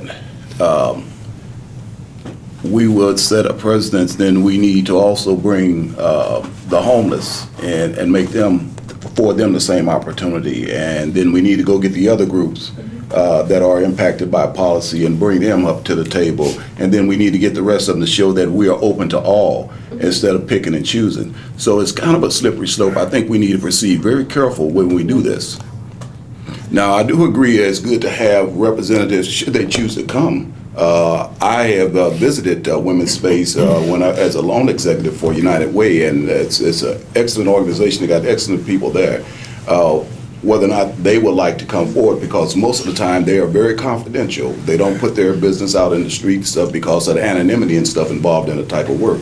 It could be a good opportunity to ask them if they want to come forward, but to actually go out and invite these things, I think that we're getting into the social services area. It can come back and not be exactly what we intended to pursue. That's where I was going with it. So, in response to that, we do have this on our work plan as a discussion, and it goes beyond what we put simply on the policy and screening review. So that's why I feel like maybe a little more research is necessary on this topic. But again, I'm going to place it on the agenda unless I hear someone having a strong desire to take it off. That's how I'm going to focus it. And when we invite someone, and if someone will come, we will make sure that they really focus on the topic of how is your interaction with policy and with police, and what can we do to strengthen that connection. So again, if you'd like to take that off, you can move so. Secondly, in my head of wonderful fantasies of how everyone gets along and there's butterflies and sunshine, I picture Sergeant Brown going around with hot cocoa, giving it to men, saying, please don't assault someone, and a woman, please don't assault someone. She does such good work about preventing like break-ins. I wish she could prevent domestic violence. I just would like to share that, because if there an appropriate way to do that, I would be so supportive of her out there teaching people how to not assault other people. So it's food for thought. Juan Carlos. Yeah, you and Councilwoman Surratt already mentioned what I wanted to say. It's always very healthy to, in fact, ask why. Otherwise, we end up going outside our purview. When I sat in that chair, I also was making sure that had to be with policies. I mean, we wanted to take on a lot of things, and certainly people come in to us and they want us to take on things. And we have to continuously ask what the policy is that as it relates to the police department. In fact, it is because I want to hear, the intention for me is to hear how they're working with EPD. And that relates, it has to be related to then, how can we enhance or change the policy so the officer can do his or her job much, much better. But at the same time, we also want to hear from other folks that are out there doing it. Because the fact is that we're asking officers to also be social workers in some cases. And so having more support and things like that, I want to hear from it. So I will not be shy to connect it. I think it's very connected. You mentioned that it's in a work plan. I think it's a good way to go about it. Thank you, Juan Carlos. Tamara? I just wanted to remind you that the Police Commission's charge isn't just about making recommendations on policy, it's also making recommendations on resources. Thanks. Jill? Yeah, actually, in general, I'm very pleased by this particular discussion. I think it's a really good discussion, and I am absolutely supportive of bringing in other groups to expand this discussion. One of the things that struck me during all of this is that one of the people who came to the outreach committee meeting was someone who had apparently been through some kind of a domestic violence experience and was not very happy with the result. She talked about retaliation, she talked about a number of things. We do have it on that tape, or the audio recording that I gave to Carter, if it's of any interest to your group to review her comments. It's at the beginning of it, and then there's a little bit more towards the end, but mostly her comments at the beginning, right at the start of it is there. Okay, I'll look at that. Bernadette? I don't usually like to go into war stories because I don't think it's usually very helpful. But a couple of things come to my mind as this discussion is going on, and how far we have come in domestic violence. That when I first moved to this community back in the early 90s, we really left it up to the victim as to whether they wanted to prosecute. In fact, we had them come into the DA's office and we talked with them and told them what was going on, and 90% of them either wouldn't show up or would show up and beg for us not to file. And being the caseload that we have, we're like, yeah, sure, great, it was just one more case that we didn't have to deal with. And so now, I'm assuming, I'm not in the DA's office, but given what I'm hearing is it's completely different now. I mean, it's, they're coming and testifying for the defense because they really don't want to go forward with the case, but the case is going forward and they're getting convictions, which I think is good for our society, even if it still is. It's obviously problematic in the family situation, but as that happens, hopefully those lessons eventually trickle down to the next generation.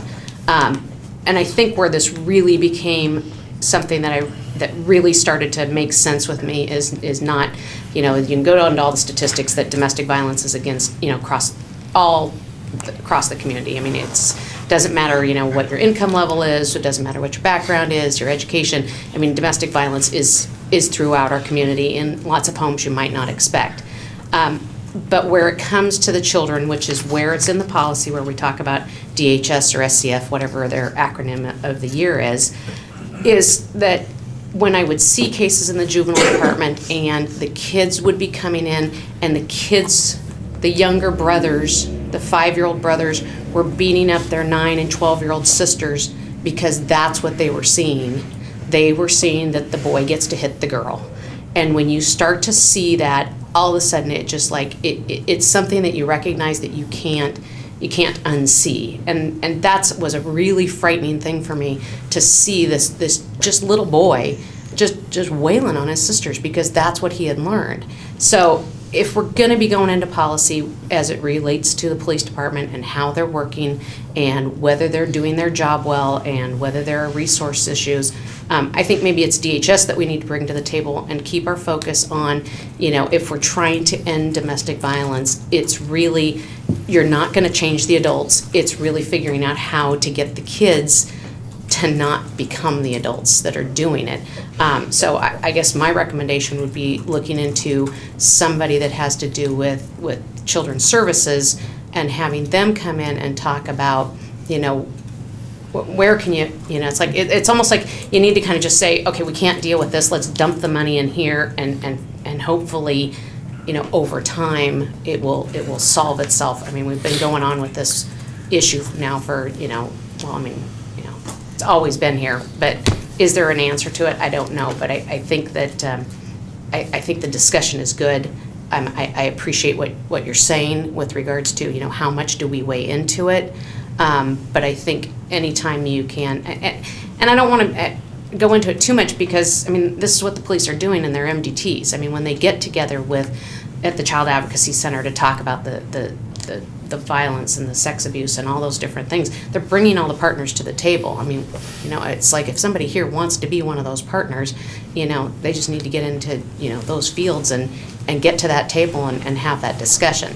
So I know we have a lot on our work plan, and I'm not sure that we're going to get to it. I think, does this constitute checking it off of our work plan that we've now had this presentation? I'm going to let the chair and the vice chair, make that decision.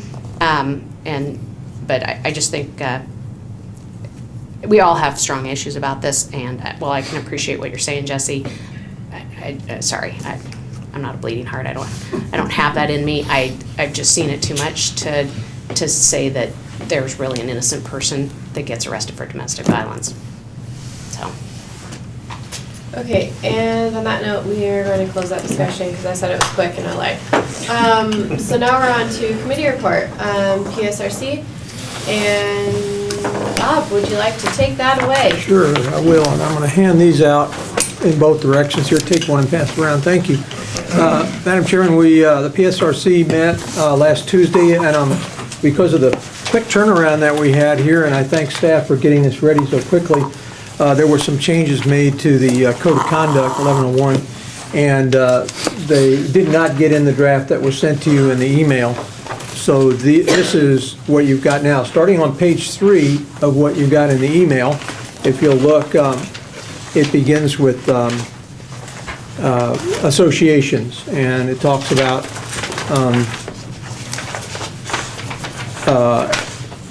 where they've just made some spacing changes to add the paragraph, and their comment was that it was from Lexipol, and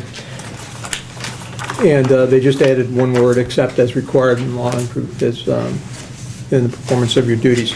The next change was they added the word "or being investigated" under conformance to law, so that in 5B you'll see that you must immediately notify your supervisor if you're charged with or being investigated for a felony or Class A misdemeanor.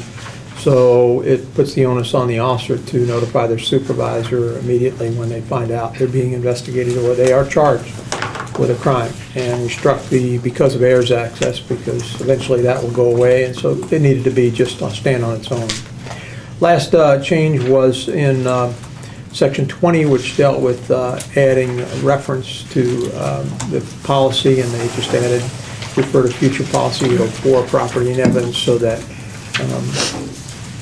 these are suggestions by the PSRC, and they've been put into the policy. With that change, I would recommend that the Commission approve policy number 1101 with the changes made. I'll second. Okay, now discussion, James? I do have a question, if I can at this time. On page 2, it's just a little word. I'm just kind of curious about, it has service society. Most departments I've been with say the public, so I don't know if that's a big issue or anything like that. I'm not quite sure why society is there in place of, which society. And then if you go down here on the same paragraph, you have or intimidation and peaceful against violence or disorder, and I would think that and, the first and would be removed.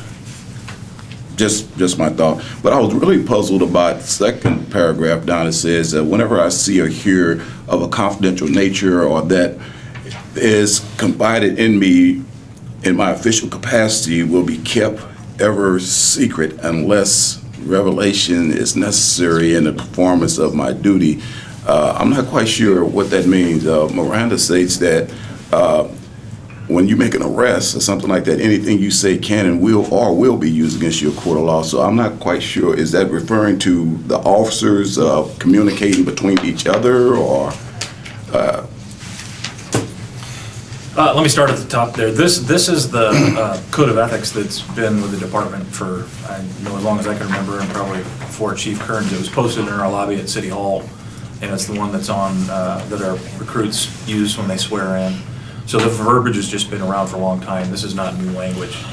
The confidential nature there that you're talking about is the information that we are privileged to access as law enforcement officers, i.e. the national crime databases, all that type of stuff, which is confidential information. What that's saying is that we will hold that secret. We don't go home and we don't tell our friends, we don't tell our families, we don't talk about the stuff that occurred at work, unless in the performance of my job duties, I'm required to reveal that for a law enforcement purpose. Okay. Okay. All right. Thank you. The traditional version of this in the United States reads, as a law enforcement officer, my fundamental duty is to serve mankind. So That's a big we have charge. service. Okay, just things that just kind of jumped out, you know. That reminds me of a Twilight Zone episode. Joe, did you have something? Well, Okay. Oh, Claire, yeah, I'm sorry. There's somewhere that. Keep that cute. So I have a process question. Has the commission seen this draft prior to tonight? Is this the first time as a body, a full body, we're getting to look at it? Okay. So I just had a slight concern. It's not a huge situation, but I guess it's on page 5 of the actual draft policy under courtesy. 7C seems to be offering the dispensation to use coarse, violent, profane, or insolent language or gestures if the totality of the circumstances warrants it. And I guess I would want to hear what kind of circumstances might warrant such behavior on the part of a police officer. You want to address that? I'm sure. I bet you did. Yeah, we talked about this at length in the committee, and just speaking, generally speaking, there are occasions when police will have to use what's known as a command presence, command voice, to order people to stop behavior that's injuring other people, or maybe injuries to themselves or to innocent victims. So in the process, sometimes the language might get coarse. Now, you know, people are expected to be polite in all their dealings with the public, but at times there may be a circumstance that indicates that this person is not understanding them when they're being polite, and you've asked them politely to stop the conduct, and you may have to become more harsh, so escalate your language to get them to comply. And so sometimes that goes hand in hand, but as a rule, the policy states you should not use this language. So that there would have to be some proof that you needed to escalate to that point where you had to use coarse language in order to get them to comply. And undercover. And didn't we also talk about undercover? Oh, yeah. That when you're undercover, that. There's also Well, then you're that performing a role Right, in a exactly. sense, so The that's different. And so I guess the idea here is to make sure that an officer in the course of performing his duties appropriately doesn't get some kind of discipline action against him because he happened to use profane language in the course of trying to accomplish exactly what you're describing there. So it's providing some level of protection. But there's other places within the policy that stipulate your first duty is to be courteous. If Absolutely. Absolutely. Okay. Thank you for that. And that's regularly communicated. Great. Thank you. And why is it underlined unless justified? Because it's. I understand track changes. That was actually my only question out of this. I think it looks like a really solid policy. Sounds like a meltdown. Okay. Tamara? I just wanted to thank Lieutenant Reynolds for stepping in and helping our committee to continue to work on policy so we continue to get our work done and be effective. The first part of the policy under A1, the Code of Ethics, I found it interesting that the lexical policy language tracked almost exactly along with the language that EPD has used all these years. we talked about this in the committee, and, you know, at least I just reached the conclusion that, you know, this isn't technical language in this section, it's just a preamble, it's just a purpose or philosophy statement, and so I'm not as worried about the voice of the way it's written or the particular words in here. It's not a section that's giving direction to the officer, it's not a technical piece of the policy, so, you know, that's not something that we were focused on, or at least not that I was focused on in the committee. Jim? I had a question on, under section 10, under endorsement of products and services. I know one of the things that the officers have recommended a lot is the club. And this seems to kind of say you can't recommend it by name, or, I mean, I know you obviously don't recommend the company, but you do call it the club, and that is what the merchandise is called. So, that's the brand, I mean, that is the brand name, is the club, so I'm kind of, I mean, it kind of seems like by this policy you would be able to say that, so I don't know if something should be possibly changed here, or. That's the brand we sell. We sell the club. Yes. We get it at cost so that we can provide it to people for, I think it sells at retail for like $35 and we sell it for $12. Right. So when we say that you can use the club, we're telling them that's the product we have that you can buy for $12. Okay. I didn't want this policy to miss that opportunity yet, because I know it's a good product, and I know that you guys are selling it at costs. I believe it still is being sold at cost, so that you can take advantage of that. Yeah, that's a good point. I was kind of worried just about the language there, because it doesn't. Would you like to recommend a change or keep as is? If I could think of a way to recommend a good change. You just have to change it. Or you can just let the chief I'll know that let you he should. Let me figure it out. Yeah. I'll call It's you your and you policy. can tell me what. Yeah, thanks. I'm sorry, I should have come with a recommendation for that as I was reading it. Do you want? Oh, I didn't want to jump the queue, but, I mean, just in response to that, I mean, I think that's obviously the intention, or maybe not so obviously, but the intention here is to not have an officer recommending a certain tow service that his Right. brother-in-law is Yeah, operating and to come. I see that, but out. as somebody who's been an audit, I've audited, I was an internal auditor for 5 years, so I've audited a lot of policies, and if you have something in there that says something like this, and then you don't follow it, Yeah. if somebody could come up and say, hey, what are you doing recommending this club? I have a product that's just as good as that, but you're saying you're recommending this one, you know, so it's a minor thing. Other than those approved by the department? Well, that's what I'm wondering, is if there could be an addition of language with the exception of crime prevention, I don't want to say products, but maybe that's what we're talking about. Crime prevention tools? Tools. Sold by the department. Yeah. We'll figure it out. Yeah. Getting that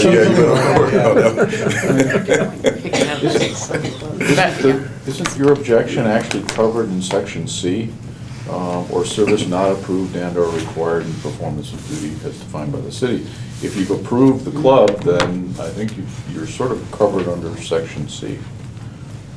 True. Good point, Joe. Okay, so the chief has heard everyone's feedback on that. Right? Thank you, Joe. You're going to save me a call to Jim here. Okay, great. So any more discussion? I think I was in the queue next. Okay, okay. So before I go back to the real section I want to talk to, it's funny that Councilwoman Cyrette went right into the section in which we discussed at the committee. The fact is that, Chief, is that this is about public expectation. And although it says here you should not use coarse, violent, profane, which is the main one that I was stuck on. And of course, there was also an explanation that some people only will respond to specific language and also might be undercover.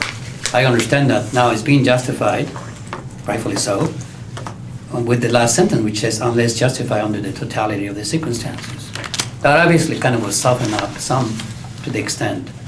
But again, I see some of the complaints out there, and it happens to be about professionalism. And so I think in the end, it's about, hopefully the chief or somebody's taking notes on behalf of the chief to kind of gather the input, if not specific recommendations or changes, but the sentiment in which we would like to recommend, which is, after all, this is just basically an advisory body for you and city manager and the city council. Now, onto this section that I really want to talk, which is on actually same page, right up very top, C, where previously it talks about constitutional rights. This A, B, and C is on that same page. And I'm very pleased that this section was inserted or was kept about that basically you will not stop and detain or search person based on solely on blah, blah, blah, blah. I am very pleased to see that because I know that this tells me that there is hope for EPD to actually craft a policy on racial profiling or racial profiling stops, as some of the departments have it in there. You have it in two sections, number C and also courtesy under D. So I'm looking forward to actually see that the actual policy crafted as we have discussed in the policy screening review committee before. So I'm pleased to see that. Thank you. Thank you. Any more discussion? Okay, hearing none, we will go to a vote. All those in favor of Bob's motion as read, please say aye. Aye. All those opposed? Great, it passes. Thank you so much, everyone, for that discussion.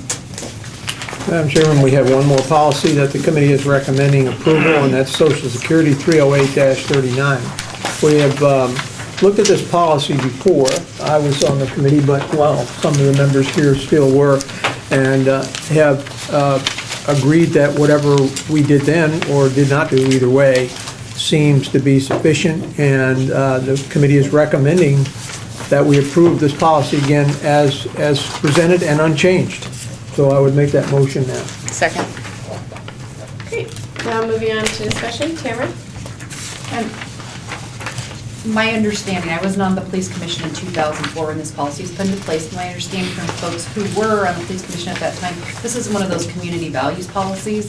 And I had kind of forgotten that until we asked about, somebody on our committee asked about, well, where's the lexical policy on social security numbers? There isn't one. And the reason why is because if you don't have a policy, then you can do whatever you want with social security numbers. And so my understanding about this policy and how it started and came into existence is the police commission, one of the early versions of the police commission, actually crafted this policy as one of those community values items. And correct me if you think I'm wrong on this, Chief. No. But, so that it was spelled out for our community and the officers in our community about when they could and when they could not ask for social security numbers. So this is one of those pieces where we've gone beyond sort of what's out there in other departments and for other agencies. And so I think it's a great thing that we do have a policy that spells that out for our police department. Juan Carlos? We are really constrained by the committee's consensus to offer a community perspective instead of wordsmithing for the purpose of partnership and efficiency, and of course effectiveness in capturing the recommendations we are to present. That also includes a sentiment in community perspectives as it relates to the experience and possible background of our community. What this means is that this specific policy of this topic is in fact of great concern, not only now, but has been in the past with sensitive members of our community. I hope that the police chief understands and recalls that experience in the history. I have a lot of questions before I came behind this policy. Of course, in the end, the chief is going to do whatever you think is best for the police department. There are three major concerns that I have. Community impact and the historical background in asking social security numbers to specific community segments, and the implications of both the individual community and relationship building or damaging with communities historically distrustful of law enforcement. Two, privacy and records keeping, EPD's intent versus impact. The city of Eugene as an employer and accountability in today's information and electronic era with secure information and maybe loss of. what training and how this ask is being used, ask meaning when officers may ask for a social security number when somebody is not able to provide or come up with an ID. Overall goal using this approach, and of course, the racial profiling implications. So those three are major perspectives and concerns of mine and that of other people that I happen to work closely. Once we get into the policies, I'll be asking more questions. Were those rhetorical questions as of right now? As of now, those are my concerns once we get into the actual policy. Okay. But if the chairman of the PSRC is gonna go through each section, at that point, I'll take the time to ask questions or make recommendations. Bob, do you plan on going through each section? No, Okay. we recommended approval without any changes, so. Okay. I haven't Juan Carlos, anything. at this time, if you have questions, you should ask them. Can I have a point of order? Yeah, you can always. Okay. This issue was brought up at committee as to what concerns there were about changes, and no changes were put forth by any of the committee members, including Juan Carlos. So I just don't think this is the appropriate time to come forth with all of these options. If he wants to make a motion to send it back to committee and have the committee look at anything, changes that he wants, but he had the opportunity at the committee to raise concerns that he had, and I think that was specifically put forth, and nothing was brought up, so. This doesn't seem the appropriate time to be putting these things in. Okay. You mind if I respond to that? No.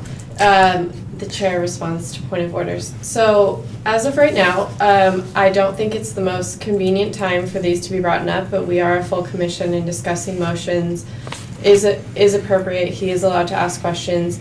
If I see it trailing on too long, I will encourage a motion. But at this time, I think the floor is Juan Carlos's. Thank you, Madam Chair. I do believe that with this and any of the policies, because there will be members of the commission that have not seen any policies, even members of the committee may in fact bring additional questions or concerns to the table. And in fact, sometimes it may not be in the form of making any motion, but in fact, bringing concerns to the table. So hopefully the police chief and the city council will take into consideration. So, as I understand, the Social Security, Madam Chair, is for the purpose of identification. When somebody's not able to come up with an ID, the EPD officers may in fact ask for a Social Security number. They're not required to, although in a section of the policy in fact says requirement. They in fact, they meaning the suspects or people that are engaging are not required to actually provide that. So for EPD of the chief, I have several questions. Will people be arrested if they give the wrong Social Security number? Okay, if you are going to ask questions, then ask them so he can answer, okay? Chief, Please. will people be arrested if they give the wrong Social Security number? If they, well, when a person is being issued a citation or arrested and they falsely identify themselves, they could be arrested for that. There's a new charge, yes, giving false information to a police officer. But the social security number is not part of the required information falling under that statute. That's right. Under the Privacy Act of 1974, there's a lot of issues that concern this specific policy, and one of which, if you are going to ask for a Social Security number, is provided. My understanding is you have to also provide information about the privacy and how it's going to be kept and how it's going to be used. I wonder if our chief is going to direct officers to also give any kind of written statement about that privacy policy. I wonder how the Social Security numbers are kept, and whether or not these Social Security numbers are shared with any other entities. I know they're shared by mandate with the federal government. How does the officer report the Social Security number in the report, and how many times that's being called for? Those are the things that I have a question on and I have concerns of because of the community that I happen to work with. In fact, even a former city councilor brought this issue forward because it has been a hot topic. Now, the reason I'm bringing this up, Madam Chair, is because it is my understanding that EPD is trying to establish or reestablish a stronger relationship with those who may, in fact, have a long-term discourse or distrust with the police department. Now, I understand that to be able to ID somebody, you may ask for a social security number, but I ask that these questions be considered, and that, in fact, social security numbers are not asked unless there's absolutely no other course. And if that's the case, that has to be clear in the policy. Juan Carlos, would you like to send this back to committee? I would. Can you make a motion then? I would like to. Point of order, there's a motion on the table. Okay, yeah, well then we'll have to act on that, sorry. I apologize, thank you for bringing that to my That's attention. okay. Okay, so, next, Claire. Well, first I wanted to respond to what Tamara said. I think you characterized, as far as my limited knowledge of that past history, I think you characterized it very well. And when I started working at the ACLU office in Eugene, we have little pamphlets that were created by, I think it was a joint product of the police department and the police commission, that explained your rights in terms of not having to provide your social security number to an officer in exactly the context that I kind of see within this policy.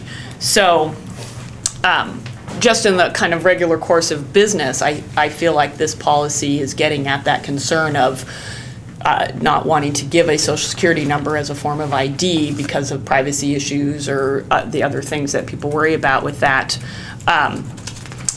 So I appreciate you raising that, and see within this policy that there's, a requirement that the officer, if they want to ask for the social security number as a way to establish someone's identity, that the person is informed, and this is part of training, I'm assuming. I'm sure it has to be retrained on a regular basis, but is informed that you're not required to give me that information and I can't take any action against you for not giving me that information. But the chief is correct that giving false information to a police officer is in fact a crime.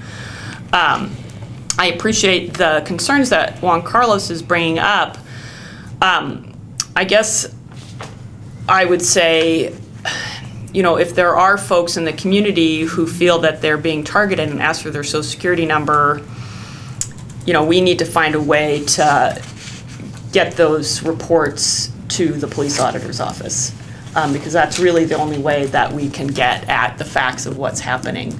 I think general allegations of those concerns isn't really helpful in helping us drill down to how we find out what's going on. Police officers in the state of Oregon, and I know the chief is completely aware of this and trains officers on this fact, are not allowed to do immigration enforcement and are not allowed to take someone into custody because they think they're providing a false social security number because they're here without legal status. And that, I think, is something we need to communicate more fully to the general community about that circumstance. And I've heard the chief say that he understands that that's a good policy here in Oregon, and that it allows his officers to do public safety work within the community in a way they wouldn't otherwise be able to do if that wasn't the case here. So, even from my perspective as a former staff member of the ACLU, I think this is still a solid policy, and that if it's being trained to in an appropriate way and communication is being done between folks who are contacted with police about what their obligation is to provide the social security number, which is they are not required. You're not even required to give the officer your name.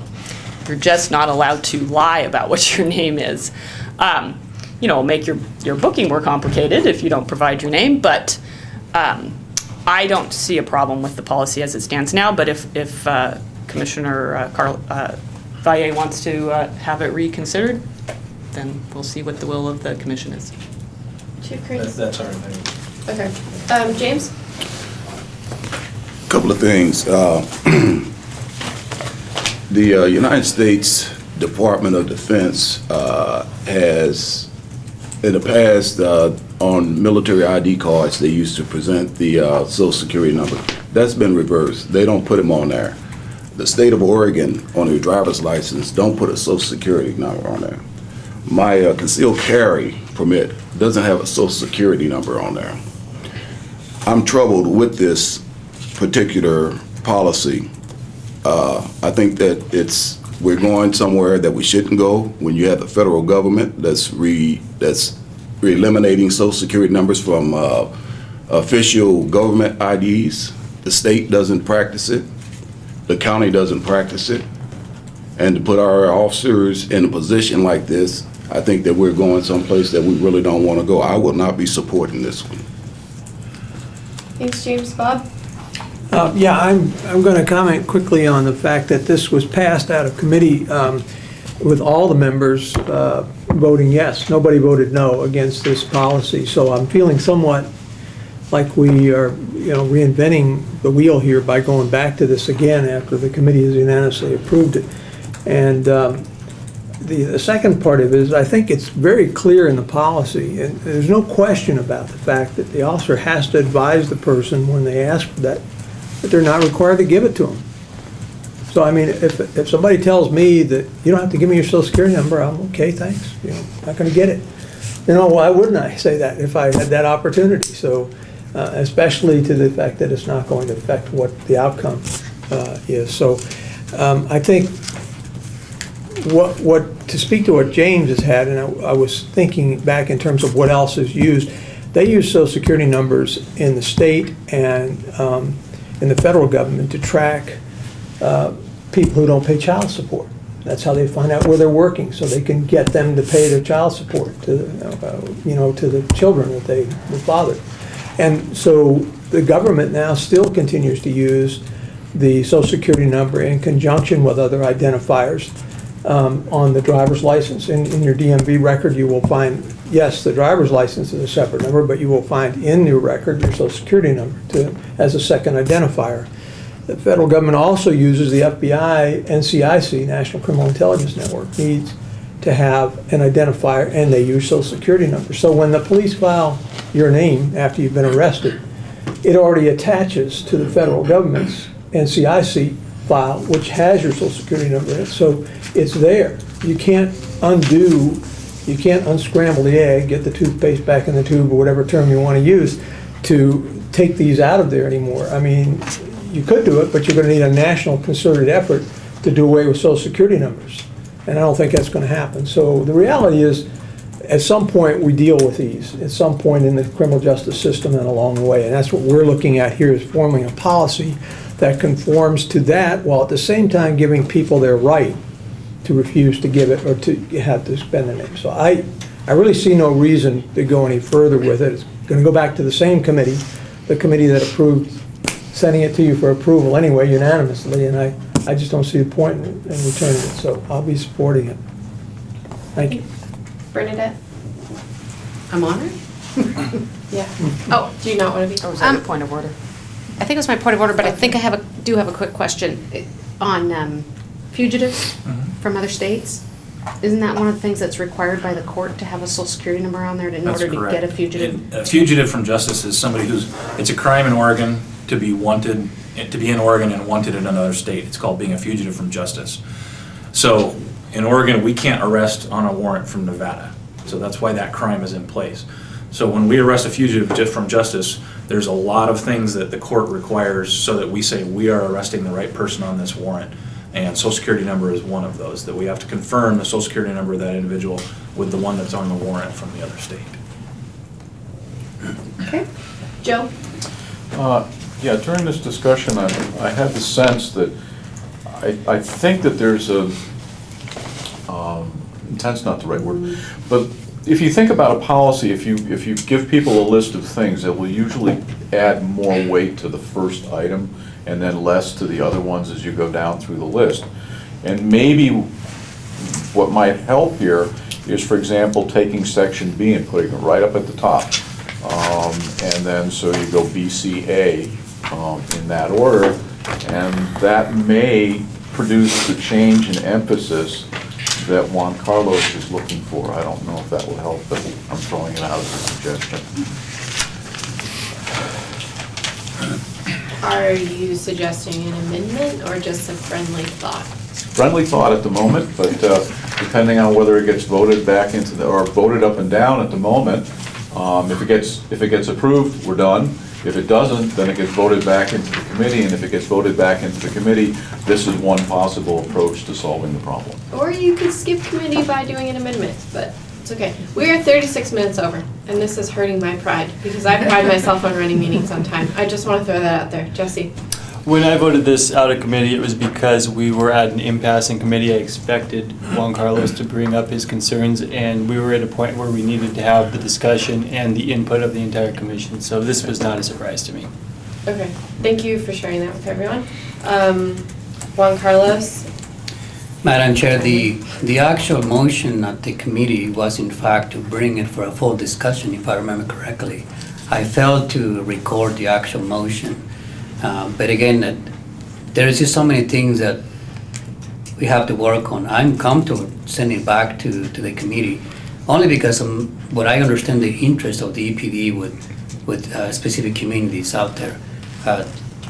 Certainly, because this group has so many things to do, I will feel more comfortable to go back to the committee, Madam Chair, to add specific language that I have ready. But it will require a full discussion that is not permitted here. So I will be voting no on that, because this is really one of those issues that is going to impact many more people. The community in which the more likely to be affected is growing and growing. And don't make a mistake of thinking it's just Latino community. That would be the incorrect assumption. I'm talking about even low-income families. So I'm just gonna be semi-inappropriate here and say, if you have nothing new to say, please do not say it, and let's vote. But if you do, then speak when I call your name. Can I just call a question? No, because you're not on the speaker's list. Joe, although I'd love it, but. Okay, that's what I'm trying to do. Well, I guess it's my inexperience, and I figure in another 3.5 years, maybe I will figure this process out. But yeah, why not I'll throw that up as a motion to do BCA, a friendly amendment to do BCA. Okay, does everyone understand what Joe is proposing right now? Okay, then we're gonna vote on it. Second. Oh, yeah. Friendly. Oh, yeah, Bob? I am not accepting the amendment, so he's going to have to make an Okay, amendment. so Yeah, will you he's going to have make to a- make an amendment, we'll vote on that first. Yeah, okay, a motion to amend Two. to BCA. Okay. Everyone understands? Yes, okay, great. All those in favor, please say aye. Oh, okay, second. All those in favor, please say aye. To BCA? Yeah. Yes, to change in the order. I seconded it. Okay, sorry. All those in favor, raise your hand. Oh, come on, you're like members. Hold on. Cool. That passes. Okay, great. So now it is BCA of this policy with the order changed. Does anyone have anything new they would like to discuss before we vote on this? By all means, don't let me stop you if it's new. Claire? Well, I mean, I guess the question, it seems to me that Juan Carlos has and James too, to some extent, a real objection to EPD officers asking anyone for their social security number in any context. Do other police forces use that identifying number as a way to determine someone's identity? Is that pretty standard practice with Yes. other police departments? Yes. What kind of impact do you think it would have on officers' ability to do their work effectively if we just created a policy that said you are not allowed to ask for social security numbers? That is not going to be a way that you identify people. It would create some pretty big headaches, because there are times we are required to provide it on forms for warrants and that type of stuff. I don't know if we could legally do, we'd have to get a legal opinion. Okay. So I just wanted don't think we could even to legally do that. ask that. But in terms of where it's discretionary. Yes. Which is what this policy, I think, is trying to get to. I mean, the extremes are, of the discussion, are an officer's ability to conduct an investigation or identify somebody who's a felon, who's wanted, or who's committed a crime and we're having difficulty identifying. Could we do our job without it? Yes. Would it be more difficult? Yeah, a little bit more difficult. Would it be impossible? No. I mean, everybody has DNA and fingerprints and so on. It is, but you can't match those things. You can match a social security number. that's one end, is how do we get on the street in those very fluid situations? How do we identify people who are difficult? And the other end of the tension in this whole discussion is the populations that Juan Carlos is referring to, those people who are frightened when asked by a person of authority what their social security number is, even when they know that they don't have to provide it. It's a pretty intimidating situation. So how do we reconcile that? That's exactly what you're trying to work through, and I wish I had a snappy answer for you. I mean, one suggestion might be to retain the policy and to work to address the concerns of that particular part of our community around, as I mentioned earlier, the fact that this is not an attempt to do immigration enforcement, that this is really just, we want to know who you are for this particular situation. I know that's very complicated and there's a lot of fear and emotion involved there, but that seems to me a little bit of the core of the issue. I'm not sure who Juan Carlos is referring to in terms of low-income families that don't have legitimate Social Security numbers. But, I mean, I don't like giving out my Social Security number. I mean, I think that's kind of where we've come to in our modern world, that we understand that that's not supposed to be attached to us everywhere we go, which I think is what James was speaking to. But again, I support the policy as it's been presented us and as it's been amended. Okay. Anyone else? Okay, cool, we're gonna vote. So, all those in favor of the proposed amendment, including the amendment that we voted aye on, please say aye. Aye. All those opposed, please say nay. Nay. I need to Okay, go. division. All those in favor, please raise your hand. All in favor? Okay. And what, in favor of what now? Passing proposed Passing the policy, As Policy amended. As amended, Yeah. ACA. so it doesn't end up back in committee. Okay. All those opposed, raise your hand. Okay, sorry, hold on. One more time. All those in favor, please. No, opposed. I just Oh. said opposed. Okay. Opposed.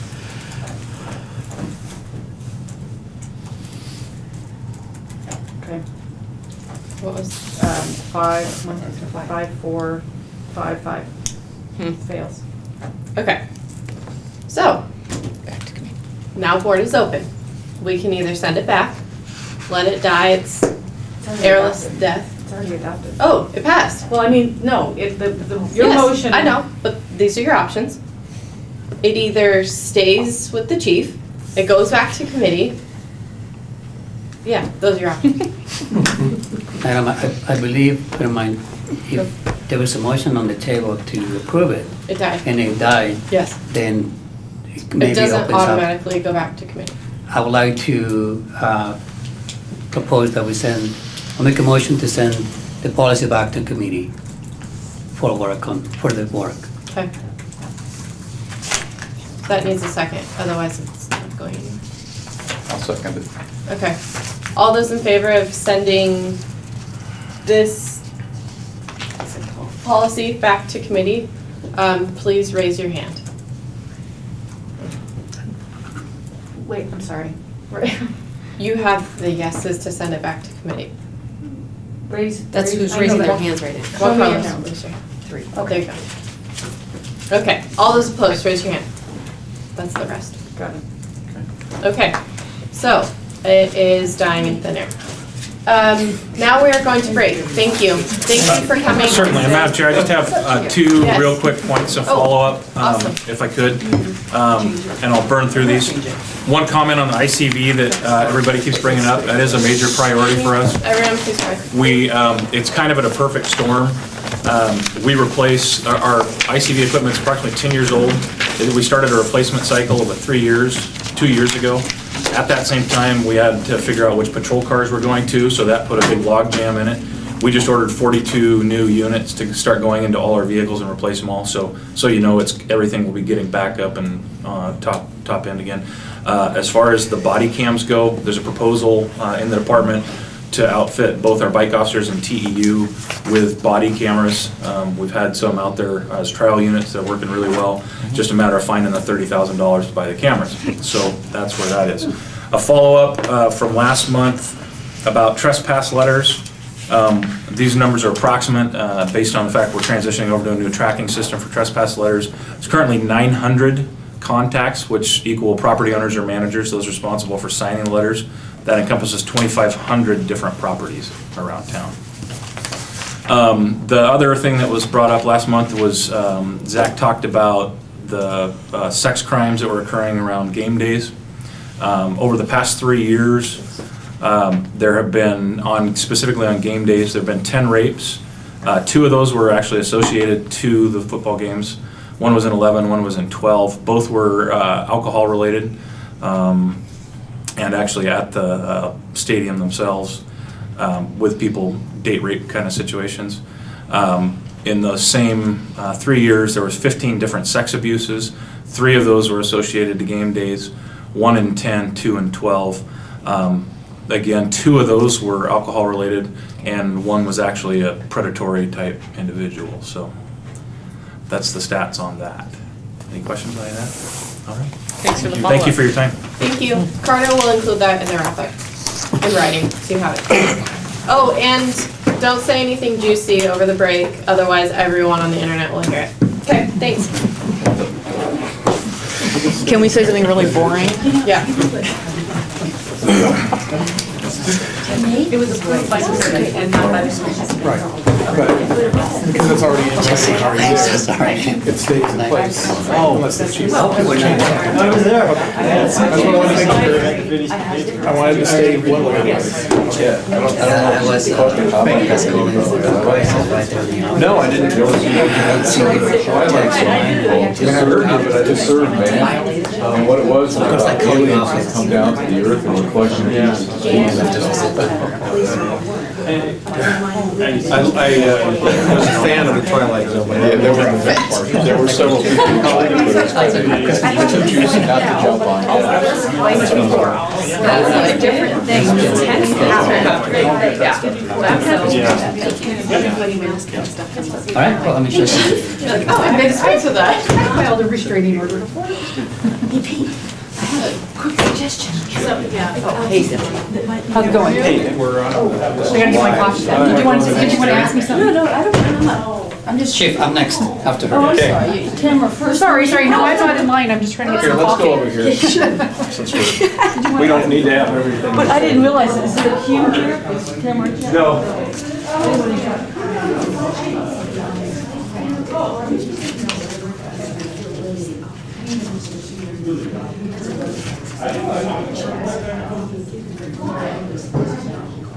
Something like that. I heard somebody say about, well, it's a good thing because it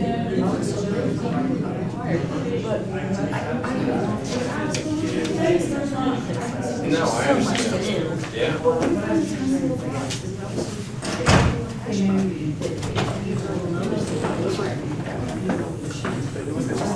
Yes, that's a good point.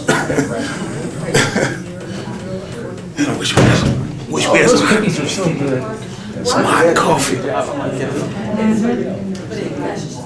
don't have any hot coffee.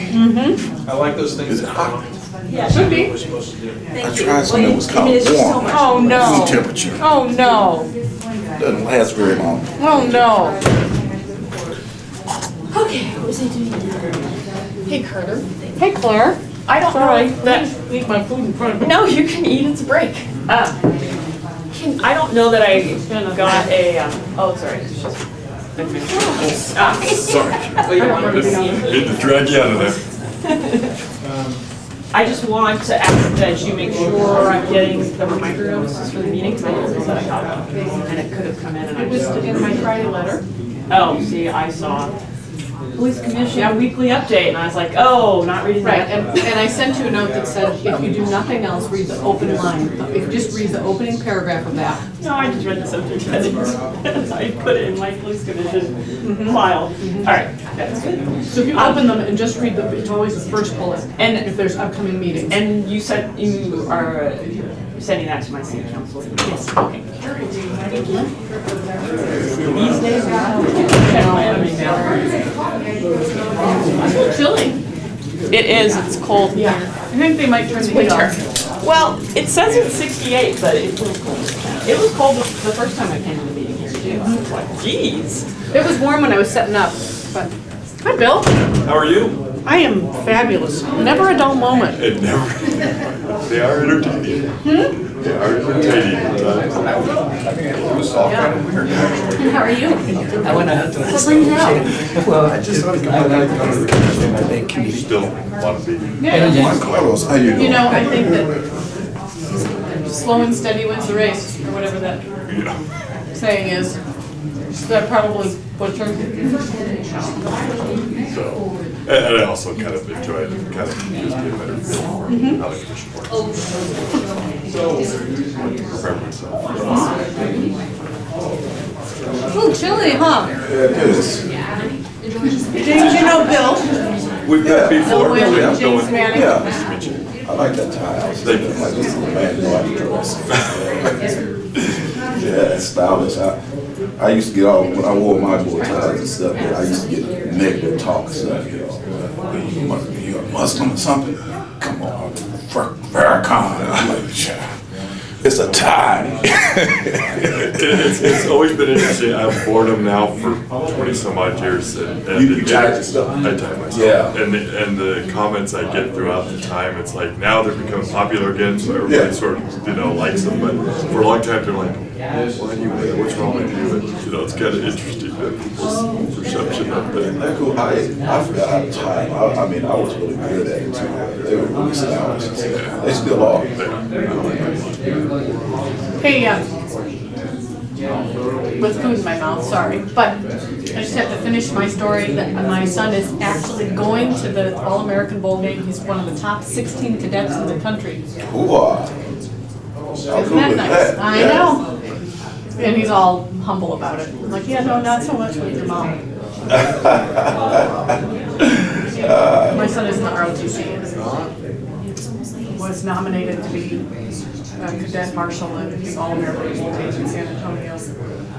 So, yeah, and this is my kid who was brilliant and underwhelmed and impatient and immature and dropped out of high school and managed to, and I was a physics and math major in ROTC and has a perfect score on his PT test and was the captain and leader of the Ranger Challenge and blah, blah, you know.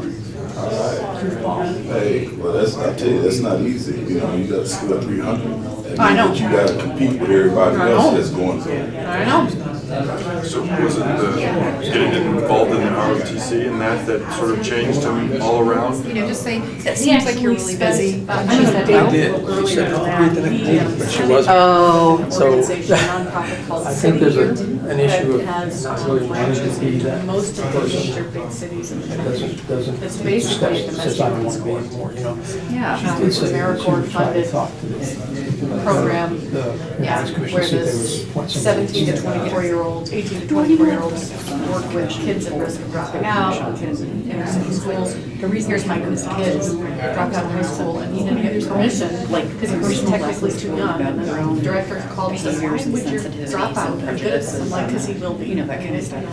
And so he spent a year tutoring and mentoring high school kids at risk of dropping out. And had the best year. It jipped me out of being a parent of a high school kid. That was really about Thank you. But he has some fires that can you not do that? And it's really almost paramilitary organization. They wear uniforms with us. Part of it is because they're dealing with kids in. Why are they doing that?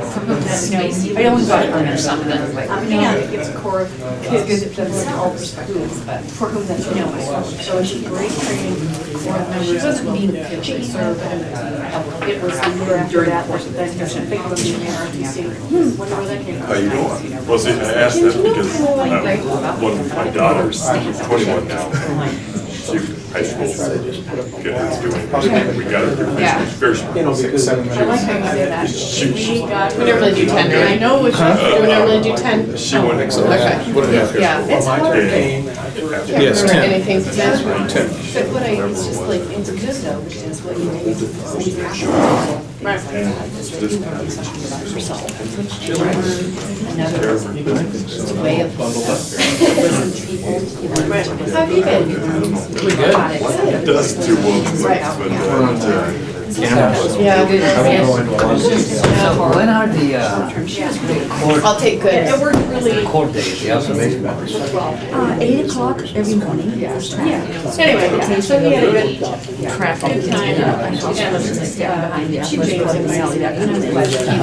time. And then at 9 on Tuesdays, Wednesdays, and Thursdays.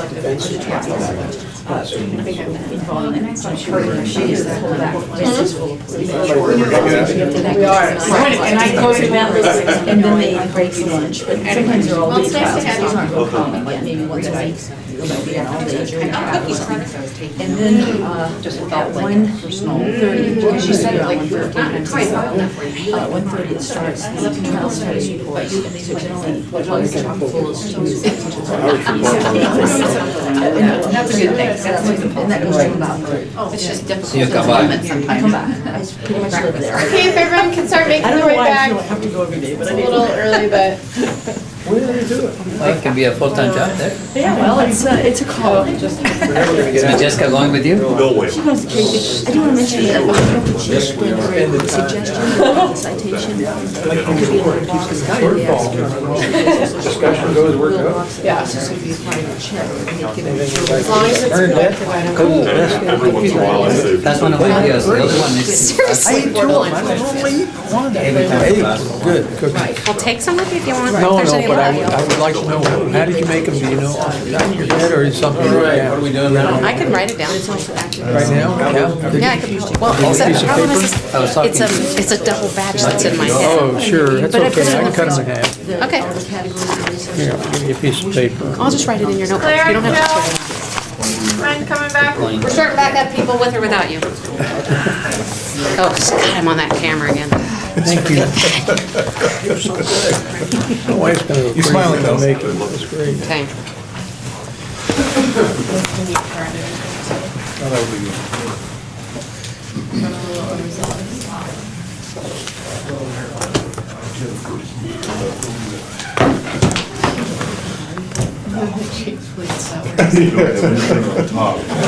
So he's on deck, not up next.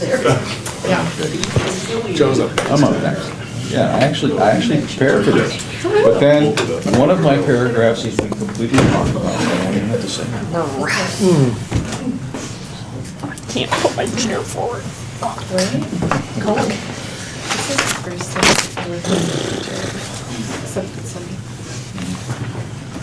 Okay, well, yeah, let's start. Okay. So, committee report on the outreach and resources. We have talked about our public comment period a couple times, so I'll skip that. We have made some contacts with the police union about the anonymous survey, and I guess that will move forward some in January. Can you expand on that just a tiny bit for those of us who are new? I guess, well, this is sort of new for me to a certain extent also. The committee, or the survey was put together before I became part of the police commission, and it's to give to rank and file officers in order to find out what their contacts are and their feelings are about the police commission. Okay? And does that answer that? Yep, thanks. Next thing is Caitlin and Tamara have been working with the group that is sponsoring the forum at the University of Oregon, and it's scheduled for April 9th from 6 to 8 p.m. in the Fur Room at the EMU, and I guess planning for that is proceeding. We are looking for a late May date on a weekday evening for the State of Public Safety Forum, and planning for about 100 people to attend. And so, as part of our work, we're looking at venues, what it costs, how many people can be accommodated, and the key concept is that it has to be free. And we also had a lively discussion about if or how to include some time to examine police relations with the homeless. And then there was a very lively community dialogue at the end.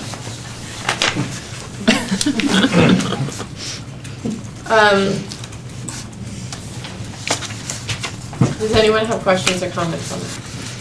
I'm just wondering how many people were part of that community dialogue outside of the commissioner? We had 4 other people show up. And then James and his wife were there. And so that was, for us, quite a crowd. That's great. And that was here? Over at the library. Oh, okay. We are going to start putting up signs outside, leading up to our room, because people mentioned that it was at our announcement in the paper said it was at the library, but then once they got to the library, they didn't know where to go. Yeah. So we're gonna start doing that. Any other questions, comments? Okay. So James. Just real quick, just to add on to what you were saying about once it's published in the paper and stuff, if they would identify the room. I don't know if they did that before, identify the room. It's always been a single room. Singer. Oh, thank you. Okay, great. Now, Chief Cribs, up to you. Well, how much time would you like me to use? As much as you would like. Don't say that. The meeting's over in 17 minutes, and As much as you would like to get across the information you need to. We will extend time if needed. Maybe. Not all of I'm us will be sincerely here. hoping people will extend I time won't if needed. stay, I won't Go stay for it. past 8:30. I've been taking some notes tonight, so I thought I might comment on a couple of things that you mentioned. There was some comment about adjudications and how those are publicized to their officers and the lessons that are taken from the cases that we investigate. In virtually every case, we identify what the lessons are that the department needs to take from it, and we ask ourselves, is there a policy change that's needed as a consequence of what we've learned here? Or is there new training, or does this employee just need to be remedialized? So we do that analysis and we apply those lessons. The other benefit we have is that the police auditor is like a full-time consultant. He's an expert on police policy in the United States, and he does not hesitate to share what he sees as improvements to our policy practices that we can apply, and I listen closely to what he says because he knows what changes have been beneficial to other organizations in the United States. We publish the adjudications on cases, and the summaries that you sometimes see don't tell the whole story, obviously, because there are privacy rights that our employees have. We can't talk publicly about discipline. So anyway, that was just a couple things I wanted to share with you about the items that you brought up there. I thought it might be helpful for you to have a presentation on call takers and dispatchers in here, and they could bring samples of calls, normal calls that they take, remarkable calls that they've had, and what they do with domestic violence and any other thing that you might have in mind, and I think you'd find it very interesting. There was a question about what more we would do with domestic violence that we don't do now. Maximizing what we do in the multidisciplinary team is the most affordable thing that we have going for us. Just in terms of a business model, the economy of having Kids First do child interviews for us is amazing. The Eugene Police Department is paying $20,000 this year to help keep the doors open at Kids First, because it would cost us far more than that to have detectives and police officers do those interviews. And then the child gets a wraparound services, counseling, the family gets support. It's an amazing, just economically, it is an amazing thing. And then, of course, the humanity, the humane approach to caring for the child and the whole family when we have a domestic violence case or a sexual abuse case that goes on, that's handled over there is a huge benefit. And then one of the greatest frustrations that we have, and this isn't unique to Eugene, but it is fairly unique in Oregon and some other states that are similarly legislated, the restrictions on undocumented aliens for driver's licenses. and the way that immigration services are mining jail data for people who are undocumented immigrants. Those two factors conspire to make it very difficult for us to provide policing support to immigrant communities. They are fearful of working with police, and so in that segment of our community, reported crime's gone down, which means victimization is probably climbing. So that's a problem. We would, if we could, we would have investigators who worked exclusively with Latino community members and maybe others, and we'd learn a lot more about domestic violence and other crimes, I'm sure. And then on the courtesy language, using coarse language, I am not going to have a policy that allows coarse language under certain circumstances, because it'll be used in certain circumstances.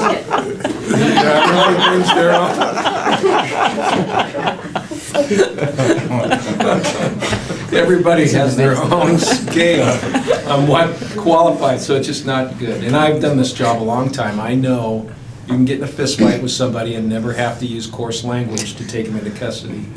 Works just as well using other means.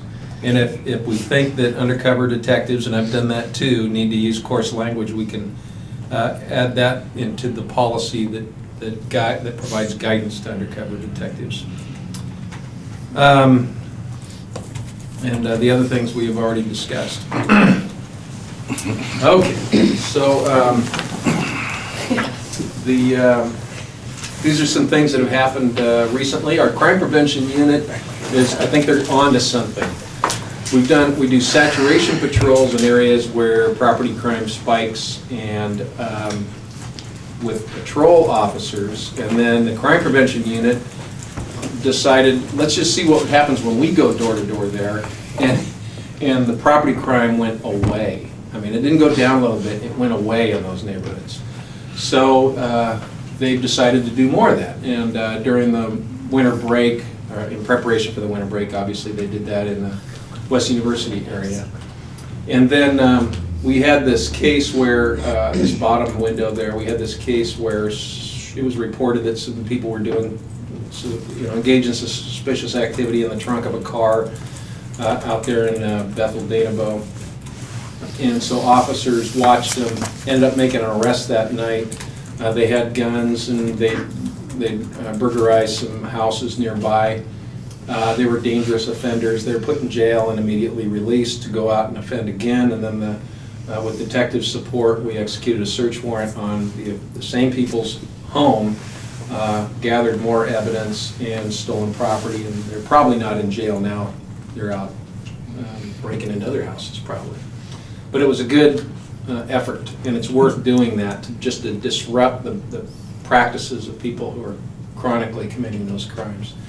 And then these are the things that I've done in the since our last meeting, right along with communication. The Oregon Peace Officers Association annual awards, we had officers that received an award there.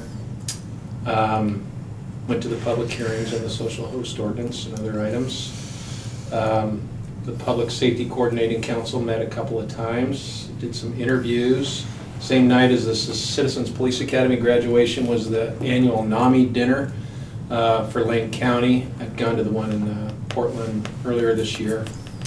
And then I'm on the U of O Police Chief Search Committee, and I'm a member of the Boys and Girls Club Board of Directors. Some significant things that happened in the last month. I just told you about the burglary with the stolen guns. Made a great bank robbery arrest just 55 minutes after one guy was released to jail, which is just an interesting story. This happens very often, all the time. I think that's supposed to be an LTD driver was assaulted. Let's see here. We had 3 reported attempted abductions. They weren't all, they didn't all actually happen, but 2 looked like they might have been the real deal. One for sure. We've talked about crime trends and tips, and I've got some charts here for you in a minute, and some fatal accidents in the last couple of weeks. And then there was an heirloom diary that meant a lot to somebody, and it was good to hear Jim's story about his burglary because... Oh, thanks. Well, what you didn't tell us, and I'm not asking you to, is how it felt to come home and find that. There's something about property crime that just doesn't raise the fear factor in a community like violent crimes, and I completely understand that, but your neighbors may not ever, maybe yours will because you probably interact with your neighbors a lot, but it's not uncommon for somebody to be burglarized and the whole neighborhood doesn't know that it happened there. So they don't know to protect themselves because there's a burglar active. Yeah, we let our neighbors know, so, I mean, we talked to some that night, and, Darrell's first concern was for our cat. I mean, the property cannot, the property can be gone, but, our cat is kind of, for her, it's, our family, and it's an indoor-only cat, and they left the back door open, so it wasn't just, if the cat came in the garage, who cares?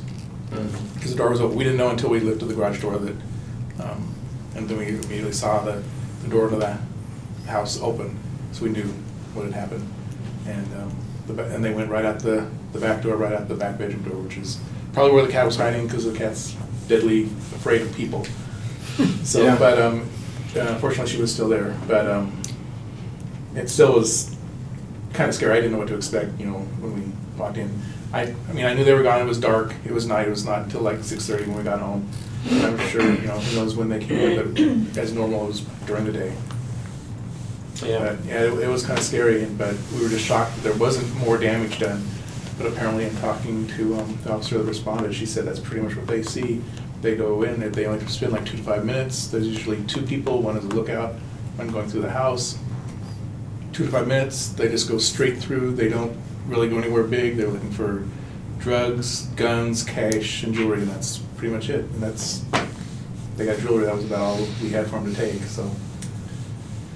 I talked to a burglary victim who he'd been in the hospital with an ailment one night. He came home the next day, home from the hospital where he lives alone, and he'd been broken into. And he said he felt so good about how EPD treated him that he was glad that he'd been burglarized. But she did. I think he might have been exaggerating. She did treat me very well. I also want to say that Margaret, the community service officer, is that her position? She's already called us, and she's coming over on Tuesday. Good. We are continuing, we've been doing this data-led policing since October of '09, and it's been a culture shift for the department, and we're getting better and better and better at focusing our energies in the right place at the right time. And this is something you may not have seen before. The red button at the top. The red button. Oh yeah, I like that. This information about what the officer's effort is pretty important, because when the commanders identify this as the area of concern for the week, they need some evidence that the officers who went there actually did something to disrupt crime, so those numbers are kind of helpful, and then there's icons that indicate where the officers did what. And so in the following week, it helps the managers, police commanders, to know that, the officers are doing what we needed them to do, but these numbers aren't what we expect. A chart you're not going to see in this presentation is how many officers were available to work in certain parts of town during certain times of the day. So their analysis is becoming more and more sophisticated. We're limited by our software programs that we've got. And then this was another area in East Eugene, sort of a pretty large section of town, a lot of residential, and so it's a tough area to focus on, either from a patrol perspective or crime prevention, but we gave it a shot. And you can see that, let's see, does it have comparisons? No, it doesn't. And then this week compared to last week, a few more burglaries. That's the one. There we are. A couple more stolen cars and more car break-ins. And during the holiday season, robberies and property crime goes up. people trying to make money. And then the 4-week comparison, our year-to-date numbers are actually looking good for the most part. Those car clout numbers, that's a lot. 250 is a big number, so that affects the gross numbers and a reduction in crime. But you can see that crime, if we took a 10-year map of crime, it'd be concentrated right here. You'd still see the same concentration. So we aren't giving up on that. We're trying to find a way to change the culture of crime there more permanently. Let's see. This is kind of a little more detail on the area that we're focusing on this week, so I'm going to kind of go through this. We have, on our C-Share site, we have a automated system where you can do up to the minute crime, get a crime reporting on a tabulation of crimes that have occurred this year, 2012, and in 2011. And it's up to the minute confirmed crimes that have occurred. So if one of our detectives arrests somebody for burglary that they committed yesterday and they admit to a burglary that they committed in 2011, the detective takes a new burglary report for the 2011 case so that they can charge them with this. 2011's numbers go up by 1 when that case is submitted to our records. And that's where these numbers come from. When this was, somebody pushed this button and generated this slide yesterday, or the day before yesterday, these are the numbers, but if we got on my computer and did the same thing. Anyway, it's a pretty cool deal, and of course I check it every day, just like my investments on Wall Street. What you see is that property crime is down 4.78% in 2012, which is amazing. And there's a number of explanations that could be contributing to this.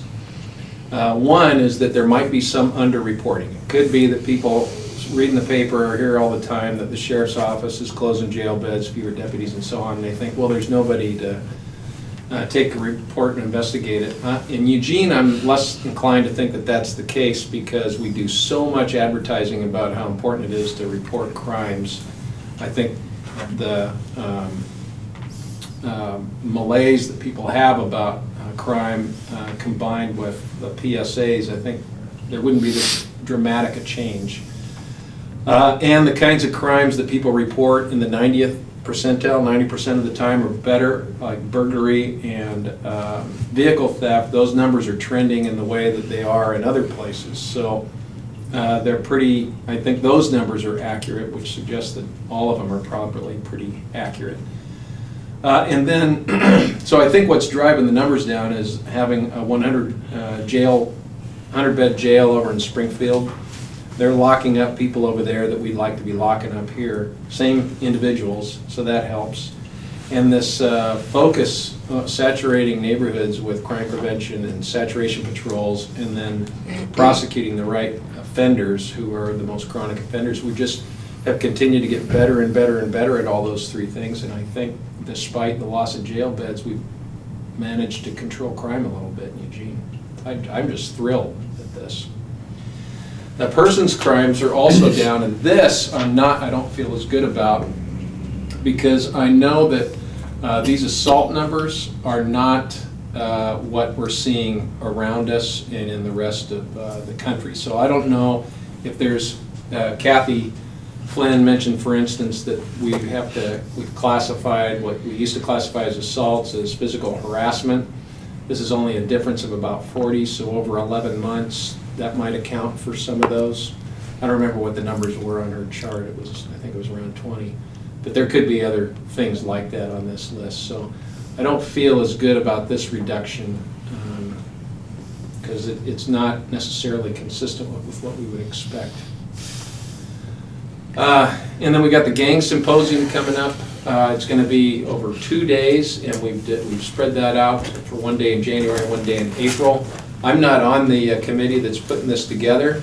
Carter is, and a number of people from the Eugene Police Department, but also, more importantly, from DYS and schools and some law enforcement. And I'm pretty confident it'll be a good deal. We need to pick the chairs the co-chairs who will then take it from Greg Rickoff and Sandy Schaefer, who are the chairs now, and take it to the next phase of our effort to reduce involvement in gangs. And then we're hiring more police officers to fill vacancies, and I think we're going to post, I think we've got a few, these 3 are probably off the list, and then we're going to have to post again soon. We need to promote some lieutenants and sergeants, which will happen here right after the first of the year. That's what I've got. Okay, so we have, well, first we need to handle the fact that our meeting's over. So would someone like to extend time? I'll move that we extend time for 15 minutes to 8:45. Second. All those in favor, please say aye. Aye. Aye. All those opposed? Okay. Nay. Oh, just one? I can't stay, I'm sorry. Okay, that's okay. Okay, then people with questions and comments, be quick. Tamara? So Chief, I noticed on your slides that you had along the social holsters, you had a secondhand dealers note. And was that about metal thefts or pawn shops? I was just curious. Pawn shops. Pawn shops, okay. And are there particular crimes that you see typically go up in December? Like, do you see a lot of mails stolen off porches, like packages delivered to houses and then stolen off the porch? Do you get those reports? We probably do, but there's a lot of car break-ins out of Valley River where there's Christmas packages in there, and robberies go up. And what about burglaries, home burglaries? Are they looking for Christmas presents to steal? I'm not familiar with that. Okay, thanks. James? Chief, just one question. Of all of the home break-ins, you know, the burglaries and stuff, how many of the homes had monitored alarm systems? Well, I don't know the numbers, but we can get it for you. What the crime prevention unit tells us is that people with pets, dogs, have fewer break-ins, and people with alarm systems have fewer break-ins. But I don't know how those numbers look for us. Okay, I'd be pretty interested to know. The system that I use is called Monotone or Monitor. They said that should check with the police department to make sure that there is no conflict or anything like that. So I was just wondering, we're a lot of insurance companies and stuff are encouraging homeowners and stuff to purchase security systems, monitoring security systems and stuff, and a reduction of some of their premiums. And if they are in fact working and providing the results and stuff, notifying the police officers or the system. So I would be really interested to find out the results of that. Because if it's not working, then perhaps we need to invest. I need to invest my money someplace else. Well, and you understand that we can't endorse any products. Yeah, well, There you go. Okay. Bernadette? Just quickly, with regards to the Clackamas Town Center situation, I know you probably have a lot more, we'll get more information eventually than probably the public will. But the one thing I did hear is that the guy had a mask on when he was walking, at least into it, so presumably somebody saw him ahead of time walking with a mask on. Strange time of year to be walking in a mall with a mask on. If the police were contacted with that call, I mean, is that something, it's like, I mean, now it's like, okay, I would see that and I think that's really kind of odd, but would it raise you enough suspicion that I would get on the phone and call 911? So now the question is, if I see something like that and I get on the phone and call 911, are they going to say, ma'am, are you having a mental health crisis? Well, I know they wouldn't say that, but. Well, so your question is, should people be concerned about that, and would police respond? And before the Clackamas shooting, maybe, we would have responded if you expressed a concern about, somebody's behavior.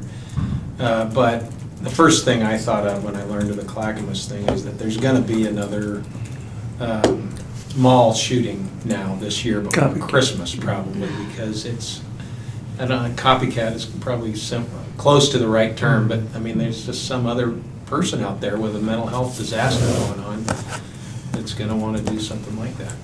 I hope it doesn't happen, but it's real typical. So I know our managers are thinking about that right now. So in other words, if I do see somebody walking around with a mask on. We would respond, yeah. Okay. Yeah. Let them determine. That's what I figured. Always. I know. Thanks for your report. Anyone else have any questions, comments? No? Okay. We need to get into selecting someone to, Have a motion. yes. about it. Maybe recommend. Yes. And then motion to table the last item on the agenda till the top of the next meeting, our next monthly meeting. Needs a second? A second. All those in favor of tabling our last item? Could we discuss real quick? Oh. No discussion on a motion to table. No, point of order, I'm sorry. Okay. No, I should that's- address the chair, I'm sorry. That's good. All those in favor of tabling, please say aye. Aye. All those opposed, raise your hand. No. No, okay, I need to see, I'm sorry.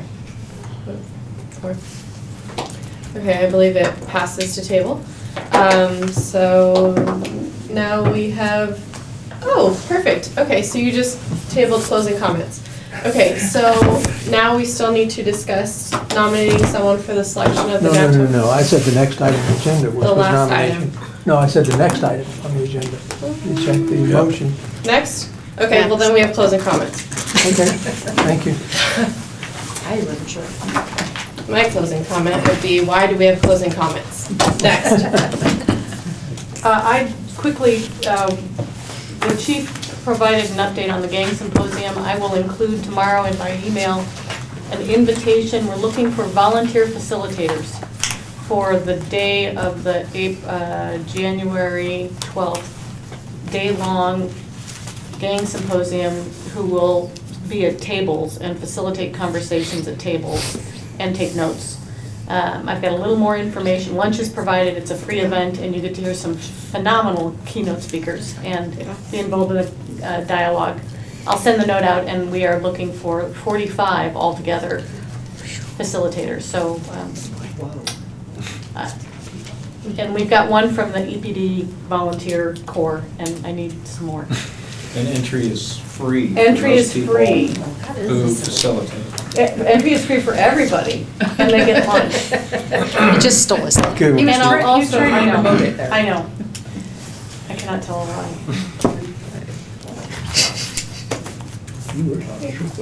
Is that it? Cardi? Yes, okay, Okay, sorry. Joe. I'll pass. Okay. I'd like to thank the staff that was here tonight, Kathy, and also Detective Thompson for the presentation, which was obviously of great importance to everybody here. I'd like to also thank Sergeant Barong and the work she does and her entire crew does in preventing crimes in the community. It's really obvious to me that when they use the DLP and they go out there and they present that information, that crime goes down. And so it works. What can you argue with that? So I'd like to thank the chief as well for presenting the people with the option of doing that. I think it's made a big difference. At some point, I'd like to see the commission look at how we're going to deal with what's going on in our community with the criminals being released out of the jail, because that is directly responsible for any the kinds of crimes that are happening. We know that only a small percentage of people repeat crimes over and over again. It's only that small percentage that's committing the crimes. And those people, when taken off the street, reduce crime. So it only makes sense that if they're being released back in, and whatever their issues are, they're committing those crimes again. And we need to, as a police commission, in response to the community's needs, need to come up with some suggestions or some ideas. And I'd like to see at some point, I'll say that on our agenda. Thank you. As long as we're thanking everybody, I'll thank Nate Reynolds. I can't remember what his position is, if it's captain, lieutenant, acting, something or other. So thank him for being here. Happy Hanukkah to whoever celebrates Hanukkah, and Merry Christmas to the rest of you, or nothing if you're nothing. I don't like to do that happy holidays thing. It's too generic. I'm not a generic person. That's it. For me, I want to say thank you for the discussion. I really hope that Chief takes a lot of the discussion as he usually does. Bob, I hope that the state of the public safety will provide some of the answers that you think may help. I also concur with Tamara, as the police commission also is charged with making recommendations and resources, as well as policing practices. So that is in our purview. Please continue bringing the presenters and those who may in fact help us make a better and well-informed decisions so that we can make recommendations and policies. Thank you. Pass. Excellent commission. Thank you, Chief. Excellent work on that, and Merry Christmas, everyone. Thank you, Chief, and thank you for providing the staff for us for our discussion tonight. And I'll say Merry Christmas to everyone. I want to thank Bill Whalen, right, is that your last name? From Kids First for coming and sitting through our entire meeting today. Thank you. Even though we didn't have any questions for you, I appreciate you being here. And Bernadette for serving on the commission. I don't know when you're going to have a replacement either, but it could be before our next full commission meeting, although I may see you in committee meeting between now and then. So if not, it's been great serving with you, and I really appreciate your perspective that you bring to the table. Thanks. Okay, so anyone want to make a motion? Move to adjourn. Second. All those in favor, please say aye. Aye. All opposed? Awesome.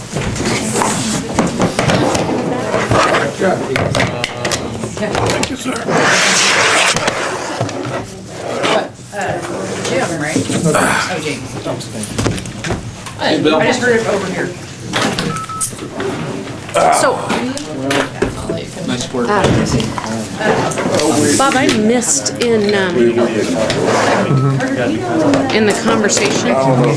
It was put in here? Yeah. Was that part of what we voted on? Yeah. Okay. No, well, yeah, we did.